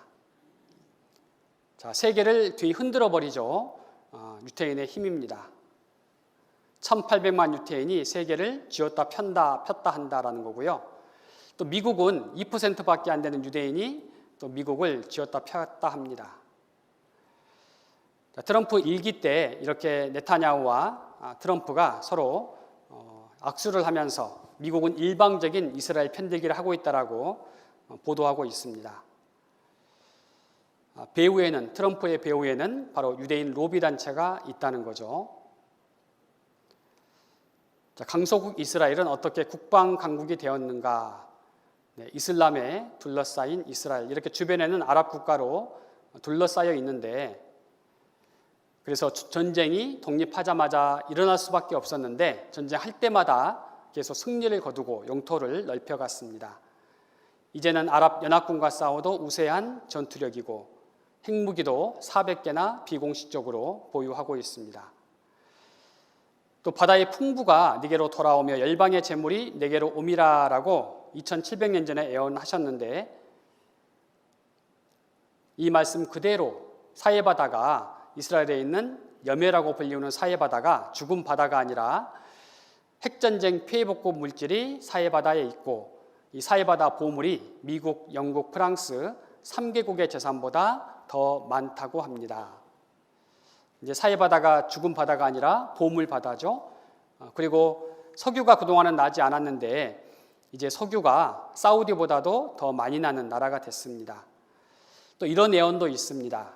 이사야 60장 14절에 너를 괴롭게 하던 자의 자손이 몸을 굽혀 내게 나아오며 내 발 아래 엎드리어 라고 되어 있는데 독일이 이스라엘을 정말 무참히 그렇게 죽이고 학대를 했는데 나중에 1970년에 이 폴란드 바르샤바를 방문한 서독 총리가 유태인 희생자 이름비 앞에서 무릎 꿇고 사죄하고 있습니다. 그리고 메르켈 독일 총리도 고개를 숙이는 모습입니다. 유대인 그 나치 수용소 앞에서요. 또 재물 얻을 능을 주셨다고 했습니다. 이스라엘 지구촌돈 싹쓸이한다. 그래서 세계 보석시장, 세계 100대 기업의 30-40%, 맨해튼 대형 빌딩의 80%의 소유자는 바로 유태인이다라는 겁니다. 그래서 검은 곡물 그런 왕국 5대 메이저라고 되어 있는데 바로 유태인이고요. 석유도 유태인이고 보석도 유태인이고 다이아몬드 특별히 그래서 값진 것들은 다 유태인들이 손에 쥐고 있습니다. 그래서 구워줄지라도 꾸지 않고 머리가 되고 꼬리가 되지 않고 위에만 있고 아래에 있지 않게 하시리니 계속 이스라엘이 큰 복을 얻게 될 것을 반복해서 예언을 하셨습니다. 세계는 이렇게 많은 빚더미에 살고 있는데 우리나라도 2024년에 1053조 원의 국가 부채를 가지고 있는데 이스라엘이 물론 빚이 없는 건 아니지만 사실 이제 빚 걱정 없이 살아가는 그런 나라입니다. 또 재산도 세계 1, 2, 3위 부자가 있지만 로스차일드가의 돈에 비하면 세 발의 피라고 얘기하고 있습니다. 지구인 모두에게 500만 원씩 나눠줄 수 있습니다. 그래서 우리나라도 상생 소비 쿠폰이라고 지난번에도 우리가 받았고 이번에도 또 받게 될 텐데 규모가 몇백만 원 단위는 아니잖아요. 근데 지구인 모두에게 500만 원씩 나누어줄 수 있을 정도로 부자인 그런 가문입니다. 또 머리도 뛰어나죠. 노벨상 수상자의 22.3%가 유대인이고 또 세계에서 유명한 예술가, 정치가, 또 언론인, 사상가 다 유대인들이 많습니다. 세계의 경제, 세계의 정보, 세계의 정치, 세계의 사상 다 유대인들이 장악하고 있습니다. 이렇게 유명한 메이커들 다 유대인들이 소유하고 있고요. 시편 59편 13절에 보면 정말 이 말씀이 우리 시대에 이루어졌다는 것을 우리가 믿을 수 있습니다. 함께 읽겠습니다. 하나님이 야곱 중에 다스리심을 땅 끝까지 알게 하소서. 야곱은 어느 나라를 가리켜요? 이스라엘을 가리킵니다. 그래서 사실 옛날에는 이스라엘이 솔로몬이 아무리 그렇게 강대한 영화를 누렸다고 해도요, 국가와 어떤 힘을 가지고 있었다고 지혜를 갖고 있다고 해도 겨우 스바 여인 정말 이디오피아 그 정도밖에 또 유럽 가까운 그런 나라 그 정도밖에 영향을 끼치지 않았는데 우리 시대는 이제 통신 매체가 잘 발달하고 교통수단이 발달하니까 이스라엘이 정말 어떤 나라인지 어느 나라 사람이든지 알 수가 있고 그리고 하나님을 믿는다면 하나님이 정말 이스라엘을 다스리시는 분이시구나라는 것을 누구나 알 수 있도록 그렇게 되었습니다. 역사 속에 나타난 이방 민족과 이스라엘과의 상관관계인데요. 이스라엘이 어려울 때는 이방 민족이 이렇게 잘 되고 이스라엘이 잘 될 때는 이방 민족이 이제 어렵게 되고, 이스라엘이 순종할 때 하나님은 아주 잘 되게 해주시고, 불순종할 때는 오히려 이방 민족이 발로 밟게, 그렇게 비참하게 만드는 역사였습니다. 자, 우리 시대에 이스라엘이 다시 강대해지고 있습니다. 하나님은 이스라엘을 어느 정도 회복시켜 주셨는가? 최고의 나라로, 강한 나라로, 부자 나라로 회복시켜 주셨습니다. 오랫동안 버려진 쓸모없던 땅이 에덴 동산같이 되었고요. 흩어지고 학대받고 죽음당했던 민족이 강한 민족, 부자 나라가 되었습니다. 이스라엘 족속아, 내가 이렇게 행함은 너희를 위함이 아니요. 다음을 함께 읽겠습니다. 나의 거룩한 이름을 위함이라. 자, 하나님의 이름을 위해서, 하나님의 영광을 위해서 하나님께서 이스라엘을 회복시키고 계십니다. 자, 아까 이스라엘을 선택한 이유 중에 하나가 이스라엘은 하나님의 시간표이다라는 말씀을 드렸습니다. 이스라엘의 회복, 이제 우리 시대하고 연결을 시켰을 때 이것이 어떤 의미를 가지고 있는지, 왜냐하면 이스라엘 회복은 아주 오래전에 이루어진 것이 아니라 우리가 지금 눈으로 목격을 하는 우리 시대에 이루어지고 있는 이스라엘의 회복이기 때문에 이것이 과연 어떤 의미를 가지고 있는가, 우리는 어떤 시대에 살고 있는가라는 것을 생각을 해봐야 될 겁니다. 그래서 여기 무화과 나무의 비유를 잠깐 보면요, All men shall know that you are my disciples. AD 70년 로마에 의해 멸망당한 뒤 지구상에서 사라졌던 나라. 그 이후 1900년 동안 모진 고난과 핍박, 박해 속에 유랑 생활을 했던 이스라엘은 1948년 독립국가를 재건했다. 1900년 만에 이루어진 기적 같은 독립. 인류 역사상 유례를 찾아볼 수 없는 이스라엘의 이 같은 역사를 세상은 기적이라 했다.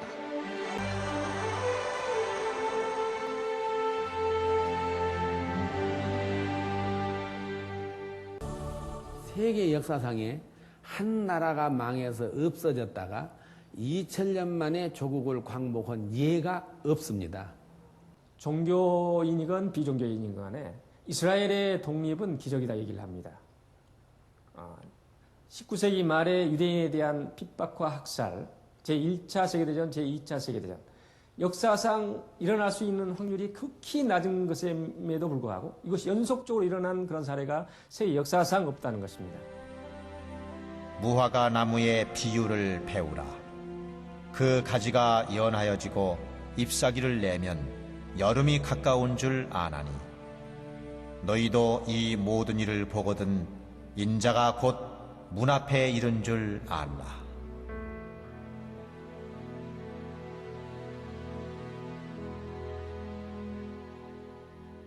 로마를 통해 이스라엘이 멸망할 것이라는 그 예언을 이루셨듯 하나님께서는 우연과도 같은 수많은 사건들을 통해 이스라엘이 살아나게 될 것이라는 예언을 이루셨다. 그런데 왜 하나님께서는 이스라엘을 멸망케 하셨다가 다시 독립케 한 것일까? 그것은 이스라엘이 멸망했다가 다시 독립하는 시점, 그때가 바로 예수님의 재림 시기였기 때문이다. 예수님께서는 그 재림의 시기, 인자가 가까이 곧 문 앞에 이른 시기를 알려주시기 위해 무화과 나무의 비유를 배우라 하시며 이스라엘의 역사를 움직여 가셨던 것이다.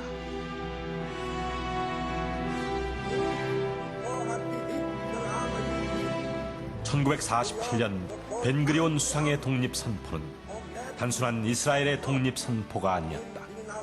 그것은 마지막 재림 그리스도의 임하심을 전 세계에 알리는 하나님의 나팔 소리였다.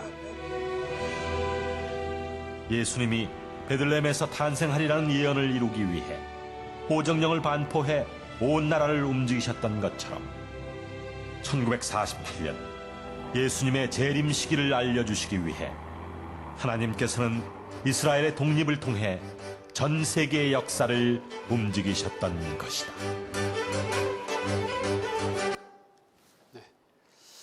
자, 이스라엘의 독립을 위해서 온 세계 역사를 하나님은 움직이셨습니다. 그래서 아까 처음 찾은 말씀, 나의 생각한 것이 반드시 되며 나의 경영한 것이 반드시 이루리라 라고 말씀하셨는데, 하나님께서 성경에 미리 이스라엘의 회복을 예언하셨고, 그리고 그 회복을 예언한 그 말씀을 이루시기 위해서 사실 전 세계를 이렇게 움직이셨다, 다스리시고 통치하셨다라는 것을 우리가 알 수가 있습니다. 그래서 우리 시대가 어떤 시대인가, 바로 예수님께서 재림하시는, 재림이 가까운 그런 시기라는 것을 알 수가 있습니다. 성경에 예수님의 재림에 대해서 구약 성경에도 신약 성경에도 기록이 되어 있습니다.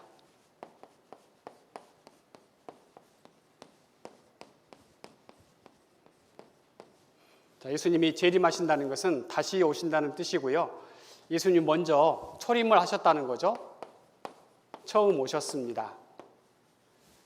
2000년 전에 이 땅에 오셨고, 그리고 성경에 그 사실이 예언되어 있을 뿐만 아니라 실제로 오셨다라고 기록하고 있고, 오셔서 많은 놀라운 일을 행하셨고 또 신령한 말씀을 하셨습니다. 예수님이 이 땅에 오신 이유는 섬김을 받으려 함이 아니라 섬기러 왔다라고 하셨고, 많은 사람을 위해서 대신 죽으러 왔다라고도 말씀을 하셨습니다. 그 말씀대로 예수님은 십자가에 못 박히시고 피 흘려 죽으셨습니다. 그리고 예수님께서 이제 3일 만에 살아나셨는데 그 후에 다시 하늘로 승천하셨습니다. 그래서 지금 하나님 우편에 계시다라고 성경은 말씀하고 있고요. 자, 예수님은 다시 오시겠다라는 말씀을 또 하셨습니다. 다른 성경에도 기록이 되어 있고요. 근데 재림은 이제 두 가지 모습이 있습니다. 공중으로 오시는 모습, 그리고 이 땅으로, 지상으로 오시는 모습 두 가지입니다. 자, 예수님이 다시 오시는데 공중으로 오시는 이유, 이제 이 공중으로 오시는 이유는 하나님의 자녀로 구원받은 사람, 천국 갈 수 있는 소망을 가진 사람을 데리러 오신다라고 성경에 기록되어 있습니다. 그리고 이 땅에 오시는 이유, 나중에 7년 후에 오시는데, 이때 오시는 이유는 이제 세상을 심판하시기 위해서 이 땅에 오신다라고 또 성경에 기록되어 있습니다.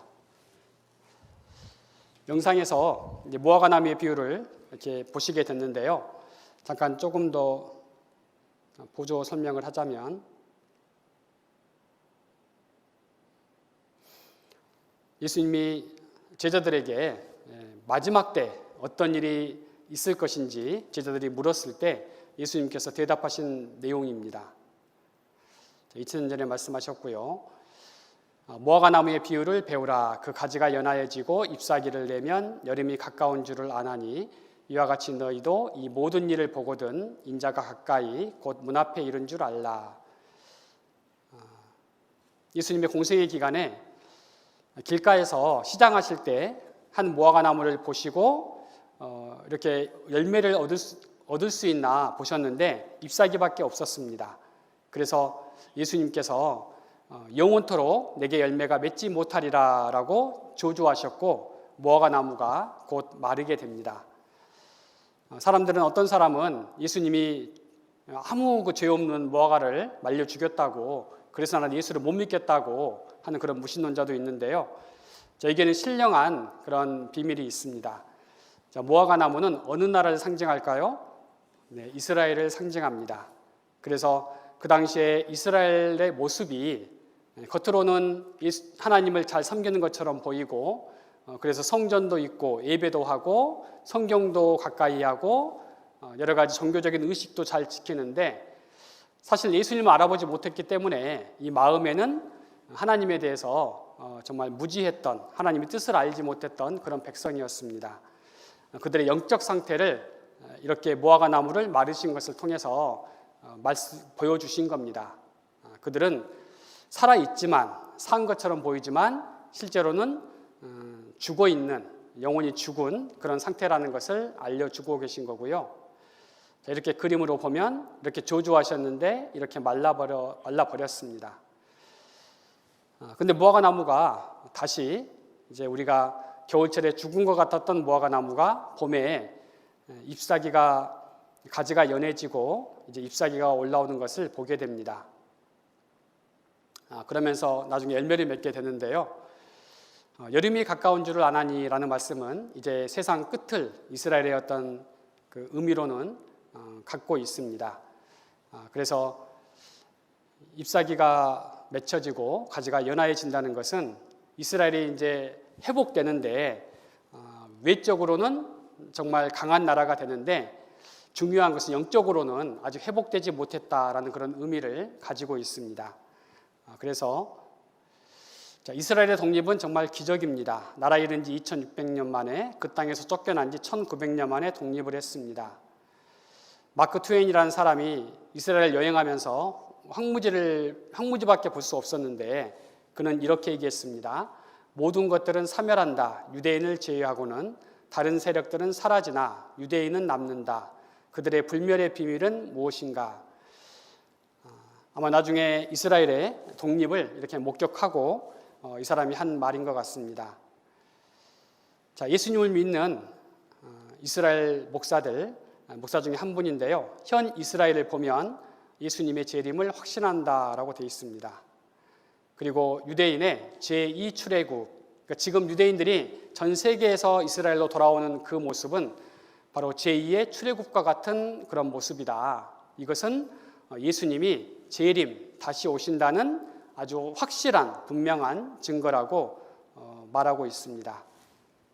그래서 이 예언대로 이들이 말씀한 것처럼 분명히 예수님이 곧 오신다, 우리 시대에 오신다는 것을 우리가 분명히 생각해 볼 수가 있습니다. 자, 예수님이 오실 때 중요한 모습이, 중요한 사건이 있게 됩니다. 그건 바로 휴거라는 사건입니다. 휴거라는 사건, 이런 모습이라고 할 수 있는데요. 그때 두 사람이 밭에 있음에 하나는 데려감을 당하고 하나는 버려둠을 당할 것이요, 두 여자가 매를 갈고 있음에 하나는 데려감을 당하고 하나는 버려둠을 당할 것이니라. 자, 밭에서 두 사람이 일하고 있습니다. 근데 순식간에 한 사람은 데려감을 당해서 사라져버리고 한 사람은 그대로 밭에 있습니다. 두 여자가 저녁 준비를 위해서 맷돌을 갈고 있습니다. 근데 한 사람은 사라져버리고 한 사람은 그대로 맷돌을 혼자 돌리고 있습니다. 그 모습을 말씀하고 있는데요. 이 그때가 바로 예수님이 공중재림하실 때를 말하고 있습니다. 데려감을 당하는 자는 천국 영생을 얻게 되고 버려둠을 당하는 자는 지옥 영벌을 당하게 됩니다. 자, 공중에서 주를 영접하게 하시리라는 말씀 때문에 바로 공중으로 재림하시는 그 예수님을 우리가 믿을 수가 있고요. 그리고 영접한다고 되어 있습니다. 공중에서 살아남은 자, 그리고 주 안에서 먼저 죽은 자들은 부활의 몸을 입고 주님을 만나게 됩니다. 자, 우리가 이 세상에 살아갈 때는 하나님의 자녀인지 또 하나님의 자녀든지 세상에 하나님을 안 믿는 사람이든지 구분할 수 없습니다. 그것은 마치 철가루와 모래가루가 함께 섞여 있으면 구분이 안 되는 것처럼 그런 상황인데, 자석을 갖다 대면은 모래가 붙을까요? 철가루가 붙을까요? 네, 철가루가 붙죠.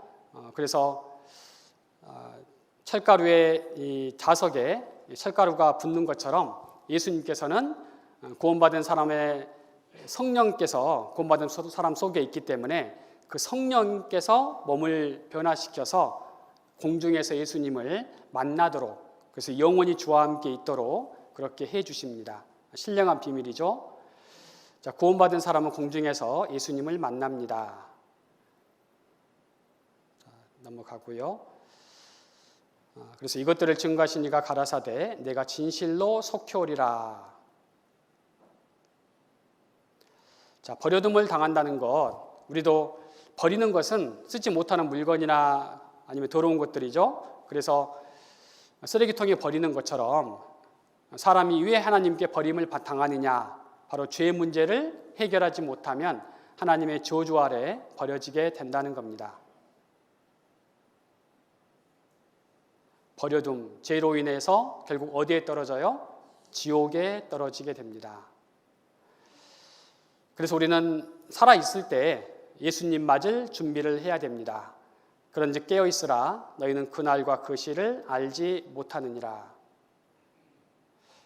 앞부분 마지막으로 영상을 보고요. 마치도록 하겠습니다.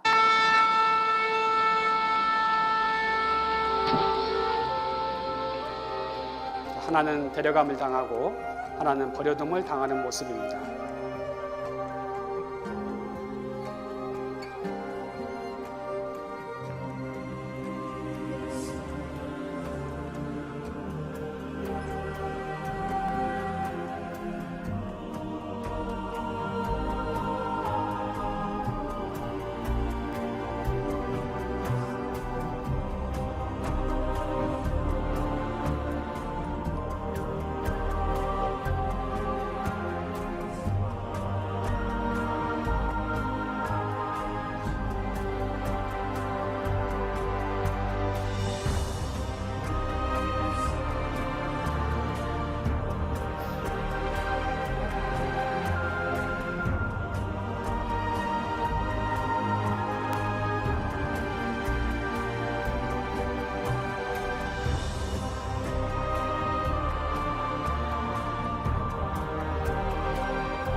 여기 앞에 화면에 마태복음 24장 41절 43절 함께 읽겠습니다.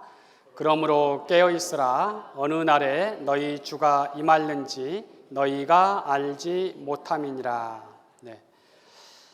자, 언제 주님이 오실지 알 수는 없습니다. 하지만 예수님께서 이스라엘이 회복되면 바로 문 앞에 계신다라는 것을 말씀하셨기 때문에 지금 오셔도 예수님은 절대 잘못된 어떤 상황이 오시는 것이 아니라 말씀대로 오시는 겁니다. 그래서 우리가 해야 될 일은 예수님 만날 준비를 해야 한다는 겁니다. 하나는 데려감을 당하고 하나는 버려둠을 당할 것이요. 자, 여러분은 데려감을 당하고 싶으십니까? 버려둠을 당하고 싶으십니까? 네, 데려감을 당하셔야 됩니다. 그래서 데려감을 당하는데 납치당하는 게 아니잖아요. 너무나 아름답고 행복한 천국으로 데려감을 당하는 겁니다. 그렇지 못하고 버려둠을 당하면 그냥 집에서 그냥 지내는 것이 아니라 영원한 형벌의 장소, 지옥으로 버려둠을 당하는 것이니까요. 하나님 만날 준비를 꼭 하시는 그런 한 주간이 되시면 좋겠습니다. 네, 함께 기도하시겠습니다. 저희를 사랑하시는 살아계신 하나님 감사합니다. 하나님께서 이스라엘 역사를 통해서 말씀하신 대로 그대로 이루시는 하나님이심을 보게 하셨습니다. 그 목적은 하나님께서 살아계시고 참으로 전능하신 분이시며 반드시 하신 말씀을 이루시는 분이심을 저희로 알고 믿게 하심인 줄 믿습니다. 모든 분들이 하나님을 믿고 하나님의 은혜를 입을 수 있도록, 그래서 데려감을 당해서 영원한 천국에 함께할 수 있도록 은혜 베풀어 주시옵소서. 귀가는 그 발걸음도 안전하게 지켜주시고 내일도 말씀 앞으로 인도해 주시옵소서. 예수님 이름으로 기도드렸습니다. 아멘.